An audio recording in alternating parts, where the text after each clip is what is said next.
ਸਾਡਾ ਮੁੱਖ ਮੰਤਰੀ ਇੱਕ ਪਾਸੇ ਦਾ ਕਹਿੰਦਾ ਮੈਂ ਵਕੀਲ ਹਾਂ ਜੀ ਤੁਹਾਡਾ, ਤਾਂ ਫਿਰ ਵਕੀਲ ਨੂੰ ਇਹ ਨਹੀਂ ਪਤਾ ਵੀ ਪੰਜਾਬ ਦੀ ਹੱਦ ਕਿੱਥੇ ਆ। ਜਿਹੜਾ ਘੱਗਰ ਦਾ ਜਿਹੜਾ ਪੁਲ ਹੈ ਉਹ ਪੰਜਾਬ ਦੀ ਹੱਦ ਦੇ ਵਿੱਚ ਹੈ, ਉਹ ਤੋਂ 300 ਮੀਟਰ ਪਰੇ ਹੈ, ਤੇ ਫਿਰ ਪੰਜਾਬ ਦੀ ਹੱਦ 'ਚ ਆ ਕੇ ਬੈਰੀਕੇਡ ਲਾਏ ਹਰਿਆਣਾ ਪੁਲਿਸ ਨੇ, ਔਰ ਉੱਥੋਂ ਉਹ ਗੋਲੀਆਂ ਮਾਰ ਰਹੇ ਆ, ਉਹ ਗੋਲੀਆਂ ਚਲਾ ਰਿਹਾ ਸਾਡੇ ਲੋਕਾਂ ਤੇ ਫਿਰ ਕਿੱਥੇ ਗਿਆ ਵਕੀਲ ਸਾਡਾ ਪੰਜਾਬ ਦਾ?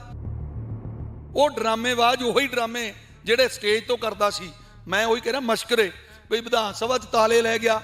ਵੀ ਉਹ ਦੱਸ ਭਾਈ, ਇੱਕ ਸੀਐਮ ਦੀ ਕੋਈ ਮਰਿਆਦਾ ਹੈ, ਕੋਈ ਉਹਦਾ ਸਟੇਟਸ ਹੈ, ਤੂੰ ਉਹਨੂੰ ਪਹਿਚਾਣ। ਜਦੋਂ ਗੰਨੇ ਦੀ ਮੀਟਿੰਗ 'ਚ ਗਏ ਉੱਠ ਦੌੜਦਾ ਸੀ ਮੀਟਿੰਗ 'ਚੋਂ, ਮੈਂ ਮੱਥੇ ਨੂੰ ਹੱਥ ਮਾਰਾਂ ਉਦੋਂ ਵੀ ਇਹ ਸੀਐਮ ਦੀ ਕੁਰਸੀ ਦੇ ਲੈਵਲ ਦਾ ਹੀ ਬੰਦਾ ਨਹੀਂ। ਉਹ ਜਿਹੜਾ ਕਹਿ ਰਹੇ ਆ ਇੱਕ ਸਰਪੰਚ ਵੀ ਆਪਣੀ ਪੰਚਾਇਤ ਛੱਡ ਕੇ ਨਹੀਂ ਜਾਂਦਾ, ਤੇ ਇਹ ਉੱਠ ਕੇ ਦੌੜ ਪਿਆ। ਇਹਨਾਂ ਨੇ ਰਾਤ ਨੂੰ ਹੀ 2 ਕਿਲੋਮੀਟਰ ਪੁਲਿਸ ਪਿੱਛੇ ਬੁਲਾ ਲਈ। ਇਹਦਾ ਮਤਲਬ ਕਿ ਕੇਂਦਰ ਵੱਲੋਂ ਇਹਨੂੰ ਇਸ਼ਾਰਾ ਹੋ ਗਿਆ ਸੀ ਵੀ ਗੋਲੀਆਂ ਚੱਲਣਗੀਆਂ। ਇਹਨੂੰ ਪਤਾ ਸੀ ਇਹ ਘਿਓ ਖਿਚੜੀ ਆ, ਇਹ ਗੋਡੇ ਟੇਕ ਚੁੱਕਾ ਹੈ ਉਹਦੇ ਮੋਹਰੇ, ਭਾਰਤ ਸਰਕਾਰ ਦੇ ਮੋਹਰੇ ਸਾਡਾ ਸੀਐਮ। ਤੇ ਪੰਜਾਬ ਦਾ ਹੁਣ ਰਾਖਾ ਕੌਣ ਰਹਿ ਗਿਆ? ਹੁਣ ਤੇ ਰੱਬ ਹੀ ਵਾਰਸ ਹੈ ਇਹਦਾ। ਗੁਲਾਮੀ ਵੱਲ ਧੱਕਿਆ ਜਾ ਰਿਹਾ, ਤੁਹਾਨੂੰ ਗੁਲਾਮੀ ਦਾ ਅਹਿਸਾਸ ਕਰਵਾਇਆ ਜਾ ਰਿਹਾ। ਇਹ ਚਾਹੁੰਦੇ ਨੇ ਵੀ ਪੈਸਾ ਚੰਦ ਪੂੰਜੀਪਤੀਆਂ ਕੋ ਤੇ ਸੱਤਾ ਬੀਜੇਪੀ ਕੋ, ਆਰਐਸਐਸ ਕੋ, ਤੇ ਬਾਕੀ ਪੂਰਾ ਦੇਸ਼ ਗੁਲਾਮ। ਭਾਈ ਜੇਕਰ ਤੁਹਾਡੀ ਮਨਸ਼ਾ ਹੀ ਇਹ ਹੈ ਕਿ ਪੰਜਾਬ ਨੂੰ ਐਡੀਆਂ ਦੀਵਾਰਾਂ ਲਾ ਕੇ ਰੋਕਣਾ, ਪੰਜਾਬ ਨੂੰ ਤੁਸੀਂ ਕੋਈ ਵੱਖਰਾ ਸਮਝਦੇ ਹੋ, ਤੇ ਸਾਡਾ ਮਹਾ ਪੰਜਾਬ ਸਾਨੂੰ ਦੇ ਦਿਓ। ਸਾਡਾ ਪੂਰਾ ਜਿਹੜਾ ਮਹਾ ਪੰਜਾਬ ਸੀ ਮਹਾਰਾਜਾ ਰਣਜੀਤ ਸਿੰਘ ਵਾਲਾ ਹਿਮਾਚਲ ਪ੍ਰਦੇਸ਼, ਉਹ ਸਾਰਾ ਸਾਨੂੰ ਦੇ ਦਿਓ। ਅਸੀਂ ਤੁਹਾਤੋਂ ਨਹੀਂ ਮੰਗਦੇ ਵੀ ਕਰਜ਼ਾ ਮਾਫ ਕਰੋ, ਅਸੀਂ ਤੁਹਾਤੋਂ ਨਹੀਂ ਮੰਗਦੇ ਵੀ ਐਮਐਸਪੀ ਸਾਨੂੰ ਦਿਓ, ਅਸੀਂ ਆਪੇ ਹੀ ਚਲਾ ਲਾਂਗੇ ਆਪਣਾ ਦੇਸ਼। ਲੋਕ ਰਹਿਣਾ ਸਰਕਾਰਾਂ ਬਣਦੀਆਂ ਨੇ, ਲੋਕ ਰਹਿਣਾ ਸਰਕਾਰਾਂ ਚੱਲਦੀਆਂ ਨੇ। ਜੇ ਲੋਕ ਰੋਹ ਦੀ ਗੱਲ ਹੀ ਮੰਨਣੀ ਹੁੰਦੀ, ਸਰਕਾਰ ਦਿੱਲੀ ਨਾ ਜਾਣ ਦਿੰਦੀ, ਸਿੱਧੇ ਰਾਹ ਕਿਉਂ ਰੋਕਿਆ ਫੇ? ਇਹਨਾਂ ਨੇ ਪਾਲਿਸੀ ਘੜੀ ਵੀ ਭਾਈ ਆਹ ਜਿਹੜੇ ਲੋਕ ਨੇ ਪੰਜਾਬ ਵਾਲੇ ਮਾਰਸ਼ਲ ਲੋਕ ਨੇ, ਇਹ ਸਾਨੂੰ ਰਾਜ ਨਹੀਂ ਕਰਨ ਦੇਣਗੇ, ਇਹ ਤਾਂ ਹੱਥੋਂ ਰਾਜ ਖੋਲਿਆ ਕਰਨਗੇ। ਜਦ ਕਿ ਗੋਰਿਆਂ ਨੇ, ਅੰਗਰੇਜ਼ਾਂ ਨੇ ਪਹਿਲਾਂ ਪਹਿਲ ਪੰਜਾਬੀਆਂ ਨੂੰ ਦਿੱਤੀ ਸੀ।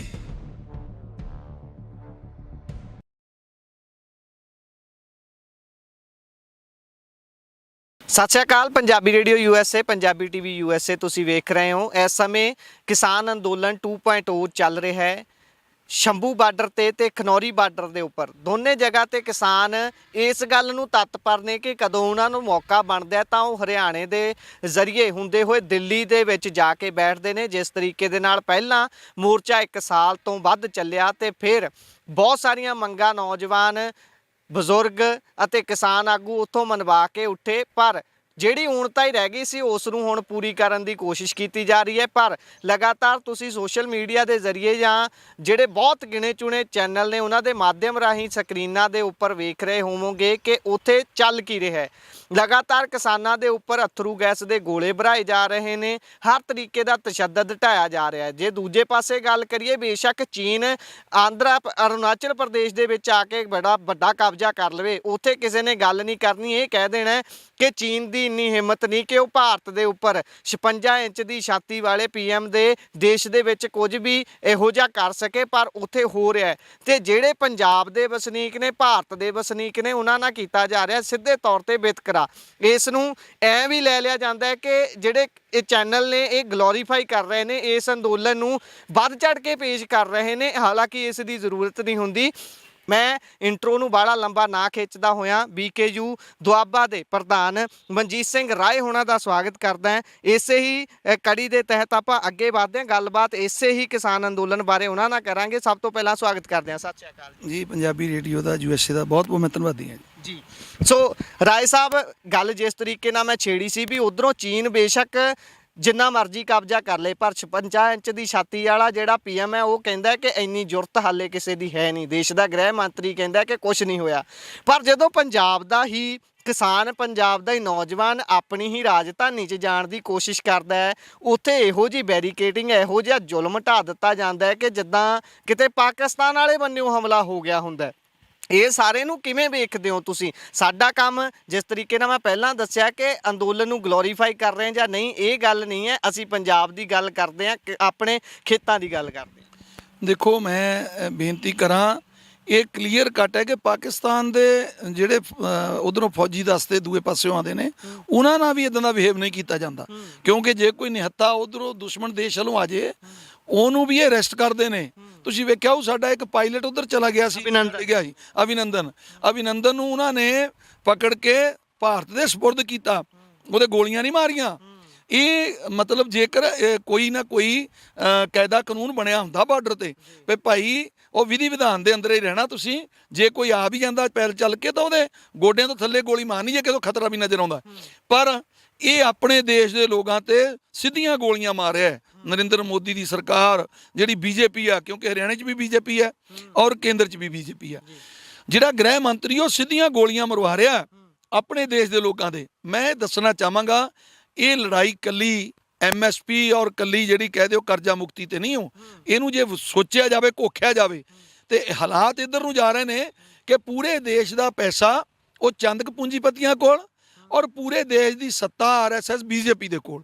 ਕਹਿਣ ਦਾ ਭਾਵ ਪੂਰਾ ਦੇਸ਼ ਬਾਕੀ ਗੁਲਾਮੀ ਵੱਲ ਧੱਕਿਆ ਜਾ ਰਿਹਾ, ਤੁਹਾਨੂੰ ਗੁਲਾਮੀ ਦਾ ਅਹਿਸਾਸ ਕਰਵਾਇਆ ਜਾ ਰਿਹਾ, ਜਿਵੇਂ ਹਰਿਆਣਾ ਦੇ ਵਿੱਚ ਹੋਇਆ। ਬਟ ਹਰਿਆਣਾ ਦੇ ਲੋਕ ਸਾਡੇ ਨਾਲ ਵੀ ਤੱਤੇ ਨੇ, ਪਰ ਉਹ ਬਾਹਰ ਨਹੀਂ ਨਿਕਲਣ ਦਿੱਤੇ। ਕਾਰਨ 70,000 ਜਿਹੜੇ ਪੁਲਿਸ ਕਰਮੀ ਉੱਥੇ ਲਾ ਦਿੱਤੇ ਔਰ ਉੱਥੇ ਪੁਲਿਸ ਕਰਮੀ ਨੇ ਲਗਾ ਕੇ ਉਹਨਾਂ ਦੇ ਘਰਾਂ 'ਚ ਭੇਜ ਦਿੱਤੇ ਪਟਵਾਰੀ ਵੀ ਜੇ ਤੁਸੀਂ ਬਾਹਰ ਗਏ ਤੇ ਤੁਹਾਡੀਆਂ ਜ਼ਮੀਨਾਂ ਜਿਹੜੀਆਂ ਜ਼ਬਤ, ਤੁਹਾਡੇ ਪਾਸਪੋਰਟ ਜ਼ਬਤ, ਤੁਹਾਡੇ ਬੱਚਿਆਂ ਦੇ ਪਾਸਪੋਰਟ ਬਣ ਨਹੀਂ ਦੇਵਾਂਗੇ। ਸੋ ਇਦਾਂ ਦਾ ਭੈ ਦਾ ਮਾਹੌਲ ਬਣਾ ਕੇ ਉਹਨਾਂ ਨੂੰ ਗੁਲਾਮੀ ਦਾ ਅਹਿਸਾਸ ਕਰਵਾਇਆ ਜਾ ਰਿਹਾ। ਸੋ ਇਹ ਪੂਰੇ ਦੇਸ਼ ਨੂੰ ਇਹ ਚਾਹੁੰਦੇ ਨੇ ਵੀ ਪੈਸਾ ਚੰਦ ਪੂੰਜੀਪਤੀਆਂ ਕੋ ਤੇ ਸੱਤਾ BJP ਕੋ, RSS ਕੋ, ਤੇ ਬਾਕੀ ਪੂਰਾ ਦੇਸ਼ ਗੁਲਾਮ। ਸੋ ਇਹ ਲੜਾਈ ਜਦੋਂ ਤੁਸੀਂ ਲੜ ਰਹੇ ਹੋ ਇਹਦੇ ਵਿੱਚ ਉਹਨਾਂ ਨੂੰ ਚੁਣੌਤੀ ਦਿੰਦੇ ਹੋ। ਇਹ ਤੁਸੀਂ ਇਕੱਲਾ ਤਾਂ ਹੀ ਪੰਜਾਬ ਚੁੱਭਦਾ ਉਹਨਾਂ ਨੂੰ, ਚਾਹੀ ਪੰਜਾਬ ਜਿਹੜਾ ਉਹਨਾਂ ਦੇ ਸੂਈ ਵਾਂਗ ਚੁੱਭਦਾ ਹੈ ਵੀ ਜਿਹੜਾ ਸਾਡੀ ਮਨਸ਼ਾ ਹੈ ਮਨ ਦੀ ਪੂਰੇ ਦੇਸ਼ ਨੂੰ ਗੁਲਾਮ ਕਰਨਾ, ਕਿਤੇ ਨਾ ਕਿਤੇ ਉਹਦੇ ਰਾਹ ਦਾ ਰੋੜਾ ਪੰਜਾਬ ਤਾਂ ਨਹੀਂ ਬਣ ਰਿਹਾ। ਪੰਜਾਬ ਬੇਸ਼ੱਕ ਆਪਣੇ ਹੱਕੀ ਮੰਗਾਂ ਨੂੰ ਲੈ ਕੇ ਗਿਆ, ਕੋਈ ਹੋਰ ਮੰਚਾ ਲੈ ਕੇ ਨਹੀਂ ਗਿਆ, ਵਖਰੇਵੇਂ ਵਾਲੀ ਮੰਚਾ ਨਹੀਂ। ਪਰ ਮੈਂ ਬਹੁਤ ਵਾਰੀ ਕਿਹਾ ਕਈ ਚੈਨਲਾਂ ਤੇ, ਮੈਂ ਹੁਣ ਵੀ ਕਹਿਣੋਂ ਨਹੀਂ ਡਰਦਾ ਘਬਰਾਉਂਦਾ ਵੀ ਭਾਈ ਜੇਕਰ ਤੁਹਾਡੀ ਮੰਸ਼ਾ ਹੀ ਇਹ ਹੈ ਕਿ ਪੰਜਾਬ ਨੂੰ ਐਡੀਆਂ ਦੀਵਾਰਾਂ ਲਾ ਕੇ ਰੋਕਣਾ, ਪੰਜਾਬ ਨੂੰ ਤੁਸੀਂ ਕੋਈ ਵੱਖਰਾ ਸਮਝਦੇ ਹੋ, ਤੇ ਸਾਡਾ ਮਹਾ ਪੰਜਾਬ ਸਾਨੂੰ ਦੇ ਦਿਓ। ਸਾਡੇ ਵਿੱਚ ਉਹ ਹਰਿਆਣਾ, ਸਾਡੇ 'ਚੋਂ ਹਨੂਮਾਨਗੜ੍ਹ, ਸਾਡੇ 'ਚੋਂ ਗੰਗਾਨਗਰ, ਸਾਡਾ ਜੰਮੂ ਕਸ਼ਮੀਰ ਤੱਕ, ਸਾਡਾ ਪੂਰਾ ਜਿਹੜਾ ਮਹਾ ਪੰਜਾਬ ਸੀ ਮਹਾਰਾਜਾ ਰਣਜੀਤ ਸਿੰਘ ਵਾਲਾ, ਹਿਮਾਚਲ ਪ੍ਰਦੇਸ਼, ਉਹ ਸਾਰਾ ਸਾਨੂੰ ਦੇ ਦਿਓ। ਅਸੀਂ ਤੁਹਾਤੋਂ ਨਹੀਂ ਮੰਗਦੇ ਵੀ ਕਰਜ਼ਾ ਮਾਫ ਕਰੋ, ਅਸੀਂ ਤੁਹਾਤੋਂ ਨਹੀਂ ਮੰਗਦੇ ਵੀ MSP ਸਾਨੂੰ ਦਿਓ, ਅਸੀਂ ਆਪੇ ਹੀ ਚਲਾ ਲਾਂਗੇ ਆਪਣਾ ਦੇਸ਼। ਸੋ ਇਹ ਜੇਕਰ ਸਾਨੂੰ ਵੱਖਰੇ ਕਰਕੇ ਵੇਖਦੇ ਹੋ, ਜੇ ਤੁਸੀਂ ਇਹ ਚੁਣੌਤੀ ਦਿੰਦੇ ਹੋ ਵੀ ਇਕੱਲੇ ਪੰਜਾਬ ਵਾਲੇ ਕਿਉਂ ਲੜਨ, ਪਰ ਪੰਜਾਬ ਵਾਲਿਆਂ ਦੇ ਖੂਨ 'ਚ ਇਹ ਸਾਡੇ ਗੁਰੂ ਸਾਹਿਬਾਨਾਂ ਨੇ ਸਾਨੂੰ ਉਹ ਖੰਡੇ ਦੀ ਪਹੁਲ ਦਿੱਤੀ ਹੈ, ਸਾਨੂੰ ਉਹ ਬਾਟੇ ਦੀ ਪਹੁਲ ਦਿੱਤੀ ਹੈ, ਖੰਡੇ ਬਾਟੇ ਦੀ, ਤੇ ਅਸੀਂ ਕਦੇ ਵੀ ਜ਼ੁਲਮ ਨਾ ਸਹਿ ਸਕਦੇ ਹਾਂ, ਨਾ ਜ਼ੁਲਮ ਹੁੰਦਾ ਦੇਖ ਸਕਦੇ ਹਾਂ। ਸੋ ਇਹ ਪੂਰੇ ਦੇਸ਼ ਦੀ ਕਿਸਾਨੀ ਤੇ ਜਿਹੜਾ ਹੁਣ ਹੁਕਮਰਾਨ ਹੈ ਇਹ ਜ਼ੁਲਮ ਕਰ ਰਿਹਾ, ਤਾਂ ਉਹਦੇ ਅਗੇਂਸਟ ਹਮੇਸ਼ਾ ਖੜਨਾ ਸਾਡੀ ਕੌਮ ਦਾ ਕੰਮ ਹੈ। ਤੋ ਇਸ ਕਰਕੇ ਅਸੀਂ ਉੱਥੇ ਜਾ ਕੇ ਖੜੇ ਹਾਂ। ਮੈਂ ਤਾਂ ਬਾਰ-ਬਾਰ ਕਹਿਣਾ ਵੀ ਇਕੱਲੀ ਲੜਾਈ ਇਹ MSP ਦੀ ਜਾਂ ਕਰਜ਼ਾ ਮੁਕਤੀ ਦੀ ਨਹੀਂ, ਇਹ ਲੜਾਈ ਹੈਗੀ ਆ ਤੁਹਾਡੇ ਆਪਣੇ ਅਭਿਮਾਨ ਦੀ, ਇਹ ਲੜਾਈ ਹੈਗੀ ਆ ਤੁਹਾਡੀ ਆਪਣੀ ਆਜ਼ਾਦੀ ਦੀ। ਸੋ ਇਹ ਦੇਸ਼ ਨੂੰ ਗੁਲਾਮ ਕਰਨਾ ਚਾਹੁੰਦੇ ਨੇ। ਇਹ ਲੜਾਈ ਜੇ ਅੱਜ ਨਾ ਤੁਸੀਂ ਲੜੀ ਤਾਂ ਆਉਣ ਵਾਲੇ ਸਮੇਂ ਦੇ ਵਿੱਚ ਕਿਤੇ ਨਾ ਕਿਤੇ ਇਹ ਤੁਹਾਨੂੰ ਇੱਕ ਫਿਰ, ਜਿਵੇਂ ਅੱਗੇ ਗੋਰਿਆਂ ਤੋਂ ਦੇਸ਼ ਆਜ਼ਾਦ ਕਰਾਇਆ ਸੀ, RSS BJP ਤੋਂ ਦੇਸ਼ ਆਜ਼ਾਦ ਕਰਾਉਣ ਲਈ ਫਿਰ ਇੱਕ ਜਿਹੜੀ ਲੜਾਈ ਆ ਉਹ ਛੇੜਨੀ ਪਊਗੀ ਜੀ। ਵਰਲਡ ਟ੍ਰੇਡ ਆਰਗੇਨਾਈਜੇਸ਼ਨ ਦੀ ਗੱਲ ਹੁੰਦੀ ਹੈ, ਉਸ ਦੇ ਖਿਲਾਫ ਲੜਾਈ ਦੀ ਜਦੋਂ ਗੱਲ ਕੀਤੀ ਸੀ ਤਾਂ ਬਹੁਤ ਸਾਰੇ ਕਿਸਾਨ ਆਗੂ ਜਾਂ ਬਹੁਤ ਸਾਰੇ ਲੋਕਾਂ ਨੇ ਇਹ ਕਹਿਤਾ ਵੀ ਯਾਰ ਲੜਾਈ ਤਾਂ ਸਾਡੀ ਆਪਣੇ ਦੇਸ਼ ਦੀ ਸਰਕਾਰ ਨਾਲ ਆ, ਇਹ ਕਿੱਧਰ ਨੂੰ ਤੁਰ ਪਈ ਗੱਲ, ਜਦੋਂ ਪਿਛਲੀ ਵਾਰ ਅੰਦੋਲਨ 'ਚ ਇਹ ਗੱਲ ਹੋਈ ਸੀ। ਪਰ ਇਸ ਵਾਰ ਖੁੱਲ੍ਹੇ ਤੌਰ ਤੇ ਗੱਲ ਦਾ ਜ਼ਿਕਰ ਵੀ ਹੋ ਰਿਹਾ ਹੈ, ਵਰਲਡ ਟ੍ਰੇਡ ਆਰਗੇਨਾਈਜੇਸ਼ਨ ਦਾ ਵਿਰੋਧ ਵੀ ਕੀਤਾ ਜਾ ਰਿਹਾ ਹੈ। ਪਰ ਕੀ ਲੱਗਦਾ ਹੈ ਕਿ ਇੱਕ ਸੂਬੇ ਤੋਂ ਉੱਠੀ ਹੋਈ ਲਹਿਰ ਇਸ ਵੱਡੀ ਜਿਹੜੀ ਜਿਹਦੇ 'ਚ ਵੱਡੇ ਵੱਡੇ ਦੇਸ਼ ਸ਼ਾਮਲ ਨੇ, ਉਸ ਆਰਗੇਨਾਈਜੇਸ਼ਨ ਨੂੰ ਝੁਕਾ ਸਕਦੇ ਨੇ, ਉਸ ਆਰਗੇਨਾਈਜੇਸ਼ਨ ਦੇ ਵਿੱਚੋਂ ਬਾਹਰ ਆਉਣ ਲਈ ਭਾਰਤ ਨੂੰ ਮਜਬੂਰ ਕਰ ਸਕਦੇ ਨੇ? ਕਿਉਂਕਿ ਉਹ ਤਾਂ ਪਹਿਲਾਂ ਹੀ ਇਹ ਪ੍ਰੋਪੇਗੈਂਡਾ ਘੜ ਰਹੇ ਨੇ, ਸਰਕਾਰ ਇਸ ਗੱਲ ਨੂੰ ਬਹੁਤ ਵੱਡੇ ਪੱਧਰ ਤੇ ਪ੍ਰਚਾਰ ਰਹੀ ਹੈ ਕਿ ਸਿਰਫ ਤੇ ਸਿਰਫ ਪੰਜਾਬ ਦੇ ਕਿਸਾਨ ਆਗੂ ਹੀ ਨੇ, ਪੰਜਾਬ ਦੇ ਕਿਸਾਨ ਨੇ ਜਿਹੜੇ ਸਾਡੇ ਦੁਆਲੇ ਹੋਏ ਨੇ ਕਿ ਤੁਸੀਂ ਐਂ ਕਰੋ, ਖੇਤੀ 'ਚ ਤਬਦੀਲੀ ਲਿਆਓ, ਹੋਰ ਦੇਸ਼ ਦਾ ਕੋਈ ਕਿਸਾਨ ਤਾਂ ਬੋਲਦਾ ਨਹੀਂ। ਇਹ ਪਹਿਲਾਂ ਪੰਧੇਰ ਸਾਹਿਬ ਨੇ ਇਹ ਕਿਹਾ ਵੀ ਬਹੁਤ ਵੱਡੀ ਗਿਣਤੀ ਦੇ ਵਿੱਚ ਹੋਰ ਸਟੇਟਾਂ ਦੇ ਤਾਂ ਪਹੁੰਚਣ ਦਿੱਲੀ, ਜੇ ਅਸੀਂ ਹਾਲੇ ਨਹੀਂ ਪਹੁੰਚ ਪਾ ਰਹੇ ਇੱਧਰੋਂ। ਬਾਅਦ 'ਚ ਉਹਨਾਂ ਨੇ ਵੀ ਪੈਂਤੜਾ ਬਦਲ ਲਿਆ, ਉਹ ਵੀ ਕਹਿੰਦੇ ਨਜ਼ਰ ਆਏ ਕਿ ਹਾਲੇ ਨਹੀਂ ਪਹੁੰਚ ਸਕਦੇ, ਜਿਸ ਦਿਨ ਅਸੀਂ ਕਾਲ ਦਿੱਤੀ ਸੀ ਉਸ ਦਿਨ ਤਾਂ ਉਹ ਤੁਰੇ ਨੇ, ਉਹਨਾਂ ਨੂੰ ਟਾਈਮ ਲੱਗੂਗਾ। ਪਰ ਇੱਥੇ ਜਿਹੜੀ ਮੇਰੀ ਗੱਲ ਫਿਰ ਤੋਂ ਉੱਥੇ ਹੀ ਆਉਣਾ ਕਿ WTO ਨੂੰ ਝੁਕਾਉਣਾ ਇੱਕ ਸਟੇਟ ਦੇ ਕਿਸਾਨਾਂ ਦੇ ਬੱਸ ਦੀ ਗੱਲ ਹੈਗੀ ਹੈ। ਬੇਸ਼ੱਕ ਆਪਾਂ ਪਹਿਲਾਂ ਮੋਦੀ ਨੂੰ ਝੁਕਾ ਲਿਆ ਸੀ। ਵੇਖੋ ਸਿੱਧੀ ਗੱਲ ਸਪਸ਼ਟ ਹੈ, ਜਿਹੜੀ ਵਿਸ਼ਵ ਵਪਾਰ ਸੰਸਥਾ ਹੈ, ਜਿਹੜੀ WTO ਹੈ, ਸੋ ਉਹ ਸਾਡੀ ਲੜਾਈ ਇਸ ਗੱਲ ਦੀ ਹੈ ਕਿ ਸਾਡੇ ਦੇਸ਼ ਦਾ ਹੁਕਮਰਾਨ ਆਪਣੇ ਦੇਸ਼ ਦੀਆਂ ਪ੍ਰਸਥਿਤੀਆਂ ਨੂੰ ਸਮਝੇ, ਉਹਦੇ ਵਿੱਚ ਸ਼ਾਮਲ ਹੋਣਾ ਨਹੀਂ ਹੋਣਾ ਉਹ ਮੁਲਕ ਸ਼ਾਮਲ ਹੋ ਜਾਣਗੇ ਜਿਨ੍ਹਾਂ ਦੀਆਂ ਪ੍ਰਸਥਿਤੀਆਂ ਹੋਰ ਨੇ, ਜਿਹੜੇ ਮੁਲਕ ਅਮੀਰ ਨੇ, ਜਿਹੜੇ ਲੋਕ ਉਹਨਾਂ ਪ੍ਰਸਥਿਤੀਆਂ 'ਚ ਜਦੋਂ ਕਿਸਾਨ ਦੀ ਫਸਲ ਖਰਾਬ ਹੁੰਦੀ ਆ ਉਹਦੀ ਪੂਰੀ ਜਿਣਸ ਦਾ ਉਹਨੂੰ ਬੀਮਾ ਆਪ ਦੇ ਦਿੰਦੀ ਆ ਸਰਕਾਰ। ਸੋ ਉਹਨਾਂ ਦੀਆਂ ਉਹਦਾ ਮੁਕਾਬਲਾ ਕਿਵੇਂ ਆਪਾਂ ਕਰ ਸਕਦੇ ਹਾਂ? ਜੇ ਤਾਂ ਉਹਨਾਂ ਦੀਆਂ ਸਾਰੀਆਂ ਨੀਤੀਆਂ ਅਖਤਿਆਰ ਕਰਾਂਗੇ ਤਾਂ ਫਿਰ ਤਾਂ ਪੂਰੇ ਦਾ ਪੂਰਾ ਫਸਲ ਦਾ ਬੀਮਾ ਸਰਕਾਰ ਦੇਵੇ, ਤੇ ਬੀਮੇ ਤੇ ਆ ਕੇ ਸਰਕਾਰ ਖਿੱਚ ਜਾਂਦੀ ਹੱਥ ਪਿੱਛੇ, ਫੇਰ ਕਹਿੰਦੀ ਆ ਵੀ ਤੁਹਾਨੂੰ ਅਸੀਂ ਮੁਆਵਜ਼ਾ ਦੇਵਾਂਗੇ 15,000 18,000 ਕੇ ਉਹਦੀ ਫਸਲ ਨੁਕਸਾਨੀ ਹੁੰਦੀ ਹੈ ਲੱਖ ਰੁਪਏ ਦੀ ਕਿੱਲੇ ਦੀ। ਸੋ ਉਹ ਜੇ ਉਹਨਾਂ ਨੀਤੀਆਂ ਦੇ ਮੁਤਾਬਕ ਚੱਲਣਾ ਤਾਂ ਫੇਰ ਤਾਂ ਵਿਸ਼ਵ ਵਪਾਰ ਦੇ ਵਿੱਚ ਜਾਣ, ਫਾਰਮਰ ਦੀ ਪੂਰੀ ਫਸਲ ਦੀ ਜ਼ਿੰਮੇਵਾਰੀ ਚੱਕੇ ਸਰਕਾਰ, ਪਰ ਉਹ ਚੱਕਣੀ ਨਹੀਂ। ਸੋ ਇਹ ਸਰਕਾਰ ਨੇ ਹੁਣ ਜੋ ਮੈਨੂੰ ਪਤਾ ਲੱਗਿਆ, ਜੋ ਹੁਣ ਦੁਬਈ ਦੇ ਵਿੱਚ ਇਹਨਾਂ ਦੀ ਕਾਨਫਰੰਸ ਸੀ 24-25 ਦੀ, ਉਹਦੇ ਵਿੱਚ ਪੀਯੂਸ਼ ਗੋਇਲ ਜੀ ਗਏ ਨੇ ਭਾਰਤ ਵੱਲੋਂ ਜਿਹੜੇ ਮੰਤਰੀ ਨੇ, ਤੇ ਉੱਥੇ ਉਹਨੇ ਹਵਾਲਾ ਕੀ ਦਿੱਤਾ ਵੀ ਸਾਡੇ ਦੇਸ਼ 'ਚ ਗਰੀਬੀ ਬਹੁਤ ਹੈ, ਅਸੀਂ 80 ਕਰੋੜ ਲੋਕਾਂ ਨੂੰ ਫ੍ਰੀ ਰਾਸ਼ਨ ਦਿੰਦੇ ਆ, ਇਸ ਕਰਕੇ ਸਾਨੂੰ ਖਰੀਦਣਾ ਪੈਂਦਾ। ਸੋ ਮੈਂ ਇੱਕ ਗੱਲ ਕਹਾਂਗਾ ਵੀ ਕੇਵਲ ਇਸ ਗੱਲ ਨੂੰ ਵੀ ਵੋਟ ਬੈਂਕ ਕਰਕੇ ਤੁਹਾਨੂੰ ਇਹ ਦੀਦਾ ਵੀ ਖਰੀਦਣਾ ਪੈਂਦਾ। ਜੇ ਮੰਨ ਲਓ ਤੁਹਾਡਾ ਦੇਸ਼ ਅਮੀਰ ਹੋਵੇ ਤਾਂ ਫਿਰ ਕਿਸਾਨ ਨੂੰ ਮਾਰ ਦੇਣਾ। ਆਪਣੇ ਦੇਸ਼ ਦੇ ਕਿਸਾਨ ਨੂੰ ਵੀ ਰੱਖਿਆ ਕਰਨਾ, ਹਰ ਨਾਗਰਿਕ ਦੀ ਰੱਖਿਆ ਕਰਨਾ ਉਸ ਦੇਸ਼ ਦੇ ਹੁਕਮਰਾਨ ਦਾ ਡਿਊਟੀ ਬਣਦੀ ਹੈ। ਰਾਜਾ ਜਿਹੜਾ ਹੁੰਦਾ ਪ੍ਰਜਾ ਉਹਦੀ ਔਲਾਦ ਹੁੰਦੀ ਹੈ, ਸੋ ਉਹ ਆਪਣੀ ਔਲਾਦ ਦੀ ਰੱਖਿਆ ਕਰਨਾ ਉਹਦਾ ਫਰਜ਼ ਹੈ, ਉਹ ਮਾਈ ਬਾਪ ਹੋਇਆ ਕਰਦਾ। ਸੋ ਇਹ ਜਿਹੜੀਆਂ ਗੱਲਾਂ ਨੇ ਵਿਸ਼ਵ ਵਪਾਰ ਸੰਸਥਾ ਦੀਆਂ, ਉਹ ਜੇਕਰ ਆਪਣੇ ਤੇ ਲਾਗੂ ਕਰਨਾ ਚਾਹੁੰਦੇ ਨੇ ਧੱਕੇ ਨਾਲ, ਤੇ ਸਾਡੇ ਜਿਹੜੇ ਹੁਕਮਰਾਨ ਇਹਨਾਂ ਨੂੰ ਉਹਤੇ ਤਕੜੇ ਹੋ ਕੇ ਜਵਾਬ ਦੇਣਾ ਚਾਹੀਦਾ ਵੀ ਸਾਡੇ ਦੇਸ਼ ਦੀਆਂ ਪ੍ਰਸਥਿਤੀਆਂ ਹੋਰ ਨੇ, ਤੁਹਾਡੇ ਦੇਸ਼ ਦੀਆਂ ਪ੍ਰਸਥਿਤੀਆਂ ਦੇਸ਼ਾਂ ਦੀਆਂ ਹੋਰ ਨੇ। ਕਿਉਂਕਿ ਉੱਥੇ ਜੋ ਮੈਨੂੰ ਪਤਾ ਲੱਗਿਆ ਵੀ ਅਮਰੀਕਾ ਨੇ, ਆਸਟ੍ਰੇਲੀਆ ਨੇ ਤੇ ਕੈਨੇਡਾ ਨੇ, ਉਹਨਾਂ ਨੇ ਦਲੀਲਾਂ ਦਿੱਤੀਆਂ, ਉਹ ਜਿਹੜੀਆਂ ਉਹਨਾਂ ਨੇ ਦਲੀਲਾਂ ਦਿੱਤੀਆਂ ਭਈ ਭਾਈ ਸਾਡੇ ਦੇਸ਼ ਦੇ ਵਿੱਚ ਜਿਹੜਾ ਸਾਡਾ ਫਾਰਮਰ ਆ ਉਹ ਸਰਵਾਈਵ ਨਹੀਂ ਕਰ ਸਕੂਗਾ।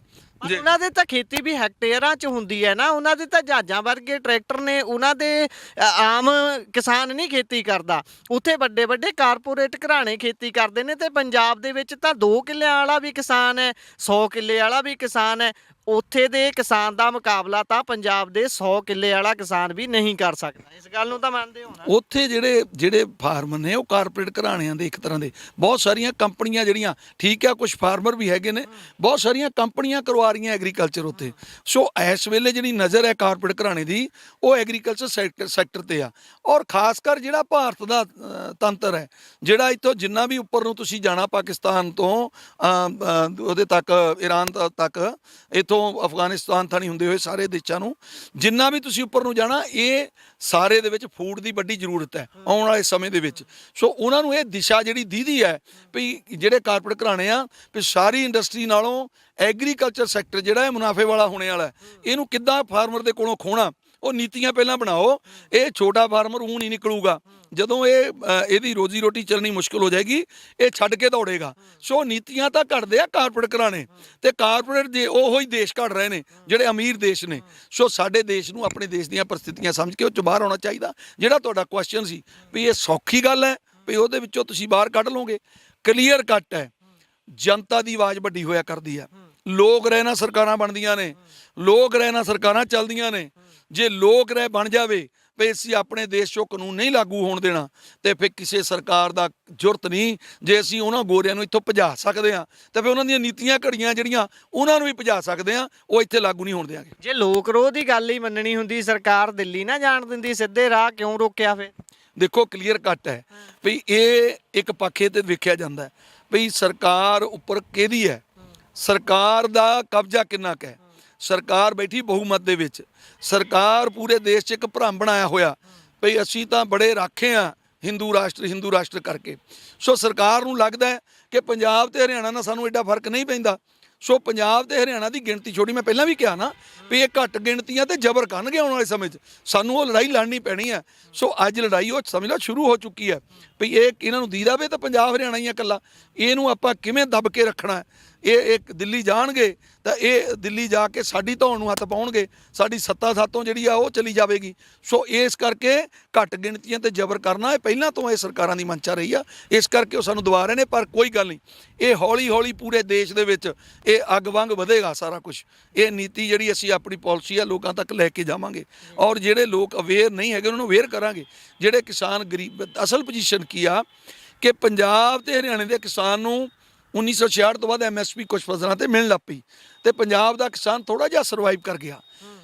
ਮੈਂ ਪਿਛਲੇ ਅੰਦੋਲਨ ਦੌਰਾਨ ਬੰਗਾਲ ਦੇ ਵਿੱਚ ਗਿਆ ਸੀ, ਮੈਂ ਉੜੀਸਾ 'ਚ ਗਿਆ ਸੀ, ਉਧਰ ਜਦੋਂ ਜਾਂਦੇ ਆ, ਉਧਰ 15 ਤੋਂ 20 ਕਿੱਲੇ ਵਾਲਾ ਜਿਹੜਾ ਕਿਸਾਨ ਹੈ ਉਹਦੇ ਪੈਰਾਂ 'ਚ ਚੱਪਲ ਨਹੀਂ ਹੈ ਪਾਉਣ ਨੂੰ, ਉਹਦੀ ਧੋਤੀ ਫਟੀ ਹੋਈ ਹੈ, ਕਿਉਂਕਿ ਉੱਥੇ ਮੰਡੀਕਰਨ ਹੀ ਹੈ। ਮੰਡੀਕਰਨ ਹੈ ਨਹੀਂ, ਸੋ ਉੱਥੇ ਨੀਤੀਆਂ ਹੈ ਨਹੀਂ। ਸੋ ਮੈਂ ਇਹ ਗੱਲ ਕਹਾਂਗਾ, ਉਹੋ ਜਿਹਾ ਪੰਜਾਬ ਤੇ ਹਰਿਆਣਾ ਨੂੰ ਇਹ ਸਰਕਾਰਾਂ ਬਣਾਉਣਾ ਚਾਹੁੰਦੀਆਂ ਨੇ। ਇਹ ਚਾਹੁੰਦੀਆਂ ਨੇ ਵੀ ਉੱਦਾਂ ਦੇ ਹੀ ਹੋਣ ਜਿਹੜੇ ਸਾਡੀ ਦਇਆ ਤੇ ਹੀ ਜਿਉਣ। ਜਿਹੜੇ ਉਹ ਲੋਕ ਇਸ ਵੇਲੇ ਇਹਨਾਂ ਦਾ ਜਿਹੜਾ ਮੋਦੀ ਨੇ ਕੀਤਾ ਨਾ ਕਿਸਾਨ ਨਿਧੀ ਯੋਜਨਾ, ਜਿਹੜੀ ਹੈ ਸਮਾਨ ਨਿਧੀ ਯੋਜਨਾ, ਉਹਦੇ ਵਿੱਚ 500 ਰੁਪਈਆ ਮਹੀਨੇ ਦਾ, ਉਹ ਕਈ ਗਰੀਬ ਜਿਹੜੇ ਹੈਗੇ ਆ ਪਰਿਵਾਰ ਉਹ 'ਚ ਹੀ ਖੁਸ਼ ਨੇ। ਤੇ ਇਸ ਕਰਕੇ ਚਾਹੁੰਦੇ ਨੇ ਇਦਾਂ ਦਾ ਗਰੀਬੜਾ ਜਾਂ ਕਿਸਾਨ ਪੂਰੇ ਦੇਸ਼ ਦਾ ਹੋਵੇ, ਇਹ ਮਰਜ਼ੀ ਨਾਲ ਆਪਣੀ ਨਾਲ ਗੁਲਾਮ ਬਣਾ ਕੇ ਰੱਖਣ। 500 ਰੁਪਈਆ ਮਹੀਨਾ ਉਹਨੂੰ ਦੇ ਕੇ ਜਿਵੇਂ ਚਾਹੀਦਾ ਉਵੇਂ ਨਚਾਈ ਜਾਣ, ਵੋਟਾਂ ਲਈ ਜਾਣ। ਸੋ ਉਹ ਕਿਤੇ ਨਾ ਕਿਤੇ ਪੰਜਾਬ ਤੇ ਹਰਿਆਣਾ ਰੋੜਾ ਬਣਦਾ, ਇਸ ਕਰਕੇ ਇਹਦੇ ਤੇ ਜ਼ਬਰ ਹੋ ਰਿਹਾ। ਰਾਏ ਸਾਹਿਬ, ਮੈਂ ਇੱਥੇ ਅੱਗੇ ਗੱਲ ਤੋਰਨ ਤੋਂ ਪਹਿਲਾਂ ਮੈਨੂੰ ਲੱਗਦਾ ਕਿ ਸਾਡੇ ਸਾਥੀਆਂ ਨੂੰ ਇੱਕ ਗੱਲ ਦਾ ਜਵਾਬ ਤਾਂ ਮਿਲ ਹੀ ਗਿਆ ਹੋਊਗਾ, ਜਿਹੜਾ ਕਿਹਾ ਜਾਂਦਾ ਕਿ ਹਰਿਆਣੇ ਤੇ ਪੰਜਾਬ ਦੇ ਕਿਸਾਨ ਹੀ ਹਮੇਸ਼ਾ ਅੱਗੇ ਹੁੰਦੇ ਆ। ਆ ਜਿਹੜੀ ਹੁਣ ਤੁਸੀਂ ਗੱਲ ਕੀਤੀ ਕਿ ਮੈਂ ਉਧਰਲੀਆਂ ਸਟੇਟਾਂ 'ਚ ਗਿਆ ਸੀ, ਉੱਥੇ 20-20 ਕਿੱਲਿਆਂ ਦੇ ਮਾਲਕ ਦੇ ਪੈਰਾਂ 'ਚ ਵੀ ਚੱਪਲ ਸੀ, ਕਿਉਂਕਿ ਉਹ ਸਰਵਾਈਵ ਨਹੀਂ ਕਰ ਪਾ ਰਹੇ। ਉੱਥੇ ਨੀਤੀਆਂ ਉੱਦਾਂ ਦੀਆਂ ਨਹੀਂ। ਪੰਜਾਬ 'ਚ ਇੰਨੀਆਂ ਕੁ ਨੀਤੀਆਂ ਹੈਗੀਆਂ, ਚਲੋ ਪੰਜਾਬ ਦਾ ਕਿਸਾਨ ਜੇ 5 ਖੇਤ ਵੀ ਨੇ ਤਾਂ ਥੋੜਾ ਪੈਰਾਂ ਸਿਰ ਹੈਗਾ, ਇਸ ਕਰਕੇ ਉਹ ਆਪਣੇ ਹੱਕ ਦੀ, ਆਪਣੇ ਹਕੂਕਾਂ ਦੀ ਗੱਲ ਕਰ ਲੈਂਦਾ। ਇਹ ਗੱਲ ਨੂੰ ਮੰਨਿਆ ਜਾਵੇ ਕਿ ਜਿਹੜੀ ਹੁਣ ਉਧਰੇ ਉਹਨਾਂ ਵੱਲੋਂ ਇਹ ਪ੍ਰੋਪੇਗੈਂਡਾ ਘੜਿਆ ਜਾ ਰਿਹਾ ਵੀ ਇਹੀ 2 ਸਟੇਟਾਂ ਨੇ ਜਿਹੜੀਆਂ ਵੱਧ ਚੜ ਕੇ ਆ ਰਹੀਆਂ ਨੇ, ਹੋਰ ਤਾਂ ਕੋਈ ਨਹੀਂ ਆਉਂਦਾ, ਹੋਰ ਆਉਣ ਜੋਗਾ ਹੈ ਹੀ ਨਹੀਂ, ਉਹਨਾਂ ਕੋਲ ਇੰਨੇ ਰਿਸੋਰਸਿਸ ਹੀ ਹੈ ਨਹੀਂ। ਇਸ ਗੱਲ ਨੂੰ ਮੰਨੀਏ ਆਪਾਂ ਵੀ ਇਹ ਗੱਲ ਕਰਕੇ ਵੀ ਕਿਸਾਨ ਪੰਜਾਬ ਤੇ ਹਰਿਆਣੇ ਦੇ ਸੁਖੀ ਨੇ ਥੋੜੇ ਜਿਹੇ, ਇਸ ਕਰਕੇ ਉਹ ਆਪਣੇ ਹੱਕ ਦੀ ਗੱਲ ਕਰ ਲੈਂਦੇ ਨੇ। ਦੇਖੋ, 2 ਗੱਲਾਂ ਨੇ। ਇੱਕ ਤਾਂ ਕਲੀਅਰ ਕੱਟ ਹੈ ਵੀ ਸਾਡੇ ਲੋਕ ਜਿਹੜੇ ਆ ਉਹ ਪਹਿਲਾਂ ਤੋਂ ਜਦੋਂ 1966 ਤੋਂ ਬਾਅਦ ਚੈੱਕ ਕੀਤਾ ਗਿਆ ਪੂਰੇ ਇੰਡੀਆ ਦੇ ਵਿੱਚ, ਭਾਰਤ 'ਚ, ਵੀ ਦੇਖੋ ਕਿਹੜੇ ਏਰੀਏ ਦਾ ਪਾਣੀ, ਹਵਾ, ਵਾਯੂ, ਜ਼ਮੀਨ ਚੰਗੀ ਹੈ, ਜਿੱਥੋਂ ਆਪਾਂ ਨੂੰ ਫਸਲ ਵੱਧ ਪੈਦਾ ਹੋ ਸਕਦੀ ਆ, ਦੇਸ਼ ਦਾ ਅੰਨ ਭੰਡਾਰ ਭਰਿਆ ਜਾ ਸਕਦਾ। ਉਹ ਸੀ ਸਾਡਾ ਪਹਿਲਾਂ ਵਾਲਾ ਮਹਾ ਪੰਜਾਬ। ਉਹ ਚੈੱਕ ਕੀਤਾ ਗਿਆ, ਜਿਹਦੇ ਵਿੱਚ ਹਰਿਆਣਾ ਵੀ ਆ, ਜਿਹਦੇ 'ਚ ਗੰਗਾਨਗਰ ਰਾਜਸਥਾਨ ਦਾ ਏਰੀਆ ਵੀ ਆ, ਜੇ ਥੋੜਾ ਜਿਹਾ ਇਹਦਾ ਯੂਪੀ ਦਾ ਏਰੀਆ ਵੀ ਆ। ਸੋ ਉਤੋਂ ਇਹ ਫਸਲਾਂ ਜਿਹੜੀਆਂ MSP ਤੇ ਖਰੀਦਣ ਦਾ ਵਾਅਦਾ ਕੀਤਾ ਗਿਆ, ਹਰੀ ਕ੍ਰਾਂਤੀ ਲਿਆਂਦੀ ਸੀ, ਤੇ ਦੇਸ਼ ਦਾ ਅੰਨ ਭੰਡਾਰ ਇਹਨਾਂ ਲੋਕਾਂ ਨੇ ਭਰਿਆ। ਇੱਕ ਤਾਂ ਇਹ ਗੱਲ ਹੈ ਵੀ ਇਹ ਥੋੜਾ ਬਹੁਤ ਸਰਵਾਈਵ ਕਰ ਗਏ। ਇੱਕ ਇਹ ਗੱਲ ਹੈ ਵੀ ਇਹ ਲੋਕਾਂ ਦੇ ਕਰੂਰੇ ਦੇ ਵਿੱਚ, ਕਹਦੇ ਹੋ ਅਸੀਂ ਪੰਜਾਬੀ 'ਚ ਕਹਿ ਦਈਦਾ, ਖੂਨ ਦੇ ਵਿੱਚ ਜਿਹੜੀ ਉਹ ਗੱਲ ਰਵਾਨਗੀ ਹੈਗੀ ਆ, ਜਿਹੜੀ ਬਾਕੀ ਸਟੇਟਾਂ 'ਚ ਹੁਣ ਤੱਕ ਨਹੀਂ ਹੋ ਸਕੀ। ਕਿਉਂਕਿ ਉਹ ਸ਼ੁਰੂ ਤੋਂ ਹੀ, ਉਹ ਕਹਿ ਦਿਓ ਕਿ ਮੁਗਲਾਂ ਦੇ ਟਾਈਮ ਤੋਂ ਲਾ ਕੇ ਜਾਂ ਅੰਗਰੇਜ਼ਾਂ ਦੇ ਟਾਈਮ ਤੋਂ ਲਾ ਕੇ ਜਦੋਂ ਬਗਾਵਤ ਪੈਦਾ ਹੋਈ ਆ, ਉਹ ਪੰਜਾਬ ਵੱਲੋਂ ਹੀ ਪੈਦਾ ਹੋਈ ਆ, ਜਿਹੜਾ ਮਹਾ ਪੰਜਾਬ ਸੀ, ਜਿਹ 'ਚ ਹਰਿਆਣਾ ਵਿੱਚ ਹੀ ਸ਼ਾਮਲ ਹੈ। ਤੋ ਉਹ ਜਿਹੜੀ ਬਗਾਵਤ ਹੈ ਉਹ ਪੈਦਾ ਹੋਈ ਆ। ਇਹ ਲੜੇ ਆ ਹਮੇਸ਼ਾ, ਦੇਸ਼ ਨੂੰ ਆਜ਼ਾਦ ਕਰਾਉਣ ਲਈ ਵੀ ਇਹ ਲੜੇ ਨੇ। ਇਹ ਜਦੋਂ ਮੁਗਲਾਂ ਨੇ ਇੱਥੇ ਰਾਜ ਕਰਨਾ ਚਾਹਿਆ, ਉਦੋਂ ਵੀ ਇਹੀ ਲੋਕ ਲੜੇ ਨੇ। ਤੇ ਜਿੰਨੀ ਵਾਰੀ ਸੰਘਰਸ਼ ਉੱਠਿਆ ਉਹ ਪੰਜਾਬ 'ਚੋਂ ਹੀ ਉੱਠਿਆ। ਤੇ ਪੰਜਾਬ, ਮੈਂ ਉਹ ਮੁੜ ਕੇ ਫੇਰ ਜ਼ਿਕਰ ਕਰਾਂ, ਮਹਾ ਪੰਜਾਬ ਜਿਹੜਾ ਹਰਿਆਣਾ ਉਹਦੇ ਵਿੱਚ ਸ਼ਾਮਲ ਹੈ। ਸੋ ਉਸ ਕਰਕੇ ਇਹ ਲੋਕਾਂ ਦੇ ਵਿੱਚ ਇਹ ਪਰਸੈਪਸ਼ਨ ਜ਼ਰੂਰ ਇਹ ਲੋਕਾਂ 'ਚ ਬਣਾਈ ਜਾ ਰਹੀ ਆ ਵੀ ਦੇਖੋ ਜੀ, ਇਹ ਪੰਜਾਬ ਵਾਲੇ ਕਿਉਂ ਆਉਂਦੇ ਨੇ, ਪੰਜਾਬ ਵਾਲਿਆਂ ਕੋਲ ਬੜੇ ਟਰੈਕਟਰ ਨੇ ਜੀ, ਪੰਜਾਬ ਵਾਲਿਆਂ ਕੋਲ ਬੜੀਆਂ ਗੱਡੀਆਂ ਨੇ। ਇਹ ਪਰਸੈਪਸ਼ਨ ਇਹ ਬਣਾਈ ਜਾ ਰਹੀ ਹੈ। ਟਰੈਕਟਰ ਨੂੰ ਤਾਂ ਟੈਂਕ ਹੀ ਕਹਿ ਦਿੱਤਾ। ਹੁਣ ਤਾਂ ਇਹ ਗੱਲਾਂ ਹੁੰਦੀਆਂ ਨੇ ਵੀ ਇਹਨਾਂ ਨੇ ਹਥਿਆਰ ਰੱਖੇ ਹੋਏ ਨੇ। ਇੱਕ ਵੈਬ ਪੋਰਟਲ ਹੈ ਹਿੰਦੀ ਦਾ, ਉਸ ਦੇ ਵਿੱਚ ਇਹ ਆਰਟੀਕਲ ਲੱਗਿਆ, ਦੇਖਿਆ ਗਿਆ ਹੈ ਕਿ ਇਹ ਜਿਹੜੇ ਕਿਸਾਨ ਇਸ ਵਾਰ ਟਰੈਕਟਰ ਲੈ ਕੇ ਆ ਰਹੇ ਨੇ, ਇਹਨਾਂ ਦੇ ਵਿੱਚ ਇਹਨਾਂ ਨੇ ਹਥਿਆਰ ਰੱਖੇ ਹੋਏ ਨੇ, ਲੁਕੋਏ ਹੋਏ ਨੇ, ਦਿੱਲੀ ਦੇ ਵਿੱਚ ਐਂਟਰ ਨਾ ਹੋਣ ਦਿੱਤੇ ਜਾਣ। ਇਹ ਇੱਕ ਵੈਬ ਪੋਰਟਲ ਲਿਖ ਰਿਹਾ ਜਿਹੜਾ ਕਿ ਮੀਡੀਆ ਦਾ ਕੰਮ ਕਰ ਰਿਹਾ ਹੈ, ਇੱਕ ਪੱਤਰਕਾਰਾਂ ਦੇ ਵੱਲੋਂ ਚਲਾਇਆ ਜਾਂਦਾ। ਮੈਂ ਕਹਿੰਦਾ ਉਹੋ ਜਿਹੇ ਪੱਤਰਕਾਰਾਂ ਨੂੰ, ਮੈਂ ਸਾਰਿਆਂ ਨੂੰ ਨਹੀਂ ਕਹਿੰਦਾ, ਪਰ ਉਹੋ ਜਿਹੇ ਪੱਤਰਕਾਰਾਂ ਨੂੰ, ਉਹੋ ਜਿਹੇ ਚੈਨਲਾਂ ਨੂੰ ਸ਼ਰਮ ਆਉਣੀ ਚਾਹੀਦੀ ਆ ਕੇ ਵੇਖਣ ਵੀ ਸਾਡੇ 80-80 ਸਾਲ ਦੇ ਬਜ਼ੁਰਗ ਨੇ, ਉਹ ਹਥਿਆਰ ਲੈ ਕੇ ਆਏ ਨੇ। ਉਹ ਟਰਾਲੀਆਂ ਚੈੱਕ ਕਰ ਲਿਆ ਜਾਵੇ ਵੀ ਜੇ ਹਥਿਆਰ ਨਾ ਨਿਕਲੇ ਫਿਰ ਤੁਹਾਡਾ ਕੀ ਹੱਲ ਹੈ ਬਈ। ਕੇਵਲ ਇਹ ਇੱਕ ਨਾ ਕੂੜ ਪ੍ਰਚਾਰ ਕਰਕੇ ਦੇਸ਼ ਦੇ ਵਿੱਚ ਇਹ ਭਰਮ ਪੈਦਾ ਕੀਤਾ ਜਾ ਰਿਹਾ। ਛੜਯੰਤਰਕਾਰੀ ਪਾਰਟੀ ਆ BJP, RSS। ਮੈਂ ਤੁਹਾਨੂੰ ਦੱਸਣਾ ਚਾਹਾਂਗਾ ਛੋਟੀ ਜਿਹੀ ਗੱਲ ਨਾਲ ਜੁੜਦੀ ਹੋਈ ਵੀ ਦੇਸ਼ ਆਜ਼ਾਦ ਹੋਇਆ 1947 ਦੇ ਵਿੱਚ, ਪਰ ਦੇਸ਼ ਤੇ ਰਾਜ ਕਿਹਨੇ ਕਰਨਾ 1933 'ਚ ਨੀਤੀ ਘੜੀ ਗਈ। ਤੁਸੀਂ ਕਹੋਗੇ ਵੀ 1947 ਤਾਂ ਦੇਸ਼ ਆਜ਼ਾਦ ਹੋਇਆ ਤੇ 1933 'ਚ ਨੀਤੀ ਕਿਵੇਂ ਘੜੀ ਗਈ? ਜਦੋਂ ਦੇਸ਼ ਦੇ ਵਿੱਚ ਲਹਿਰ ਉੱਠੀ ਗਰਮੀ ਦੀ, ਲੋਕ ਆਵਾਜ਼ ਉੱਠ ਪਈ ਵੀ ਭਾਈ ਦੇਸ਼ ਨੂੰ ਆਜ਼ਾਦ ਕਰਾਉਣਾ ਹੈ, ਤੇ ਉਦੋਂ ਇਹਨਾਂ ਨੇ ਕਿਹਾ ਵੀ ਹੁਣ ਦੇਸ਼ ਤਾਂ ਆਜ਼ਾਦ ਹੋ ਜੂ। ਲੋਕ ਉੱਠ ਪਏ ਮਰਨ ਮਰਾਉਣ ਲਈ, ਤੇ ਦੇਸ਼ ਤੇ ਰਾਜ ਕਿਹਨੇ ਕਰਨਾ ਹੈ? ਤਾਂ RSS ਨੇ ਨੀਤੀ ਘੜੀ। ਜਿਹੜਾ ਨਹਿਰੂ ਨੂੰ ਪਹਿਲਾਂ ਜਿਹੜਾ ਪ੍ਰਧਾਨ ਮੰਤਰੀ ਬਣਾਇਆ ਉਹ ਵੀ RSS ਦਾ ਹੀ ਦੇਣ ਸੀ। RSS 1933 ਤੋਂ ਕੰਮ ਕਰ ਰਹੀ ਹੈ। ਔਰ ਮੈਂ ਤੁਹਾਨੂੰ ਇਹ ਦੱਸਣਾ ਚਾਹਾਂਗਾ, ਜਿਹੜਾ ਜਿਨ੍ਹਾਂ ਨੂੰ ਪ੍ਰਾਈਮ ਮਿਨਿਸਟਰ ਬਣਾਇਆ ਪਾਕਿਸਤਾਨ ਦਾ, ਉਹ ਵੀ RSS ਦੀ ਦੇਣ ਸੀ। ਇਹਨਾਂ ਨੇ ਪਾਲਿਸੀ ਘੜੀ ਵੀ ਭਾਈ ਆਹ ਜਿਹੜੇ ਲੋਕ ਨੇ ਪੰਜਾਬ ਵਾਲੇ ਮਾਰਸ਼ਲ ਲੋਕ ਨੇ, ਇਹ ਸਾਨੂੰ ਰਾਜ ਨਹੀਂ ਕਰਨ ਦੇਣਗੇ, ਇਹ ਤਾਂ ਹੱਥੋਂ ਰਾਜ ਖੋਹ ਲਿਆ ਕਰਨਗੇ। ਜਦ ਕਿ ਗੋਰਿਆਂ ਨੇ, ਅੰਗਰੇਜ਼ਾਂ ਨੇ ਪਹਿਲਾਂ ਪਹਿਲ ਪੰਜਾਬੀਆਂ ਨੂੰ ਦਿੱਤੀ ਸੀ ਵਾਅਦੇ ਕੀਤੇ ਪੂਰੇ ਨਹੀਂ ਕੀਤੇ ਗਏ। ਹਾਂ ਬਿਲਕੁਲ, ਮੈਂ ਤੁਹਾਨੂੰ ਦੱਸਦਾ ਉੱਥੇ ਫਿਰ ਕੀ ਹੋਇਆ। ਜਦੋਂ ਇਹ ਗੱਲ ਆ ਗਈ ਤਾਂ ਇਹਨਾਂ ਨੇ ਪਾਲਿਸੀ ਘੜੀ ਵੀ ਯਾਰ ਜੇਕਰ ਤੁਹਾਨੂੰ ਪਾਕਿਸਤਾਨ ਪਰੇ ਥੋੜਾ ਬਹੁਤ ਮਿਲ ਗਿਆ, ਇੱਧਰ ਸਾਨੂੰ ਇੰਡੀਆ ਥੋੜਾ ਬਹੁਤ ਮਿਲ ਗਿਆ, ਇਹਨਾਂ ਕੋ ਮਹਾ ਪੰਜਾਬ ਰਹਿ ਗਿਆ, ਇਹ ਨਾ ਤਾਂ ਰਾਜ ਤੁਹਾਨੂੰ ਕਰਨ ਦੇਣਗੇ, ਨਾ ਇਹ ਸਾਰਾ ਖੋਲੂਗੇ ਤੁਹਾਡੇ ਕੋਲੋਂ।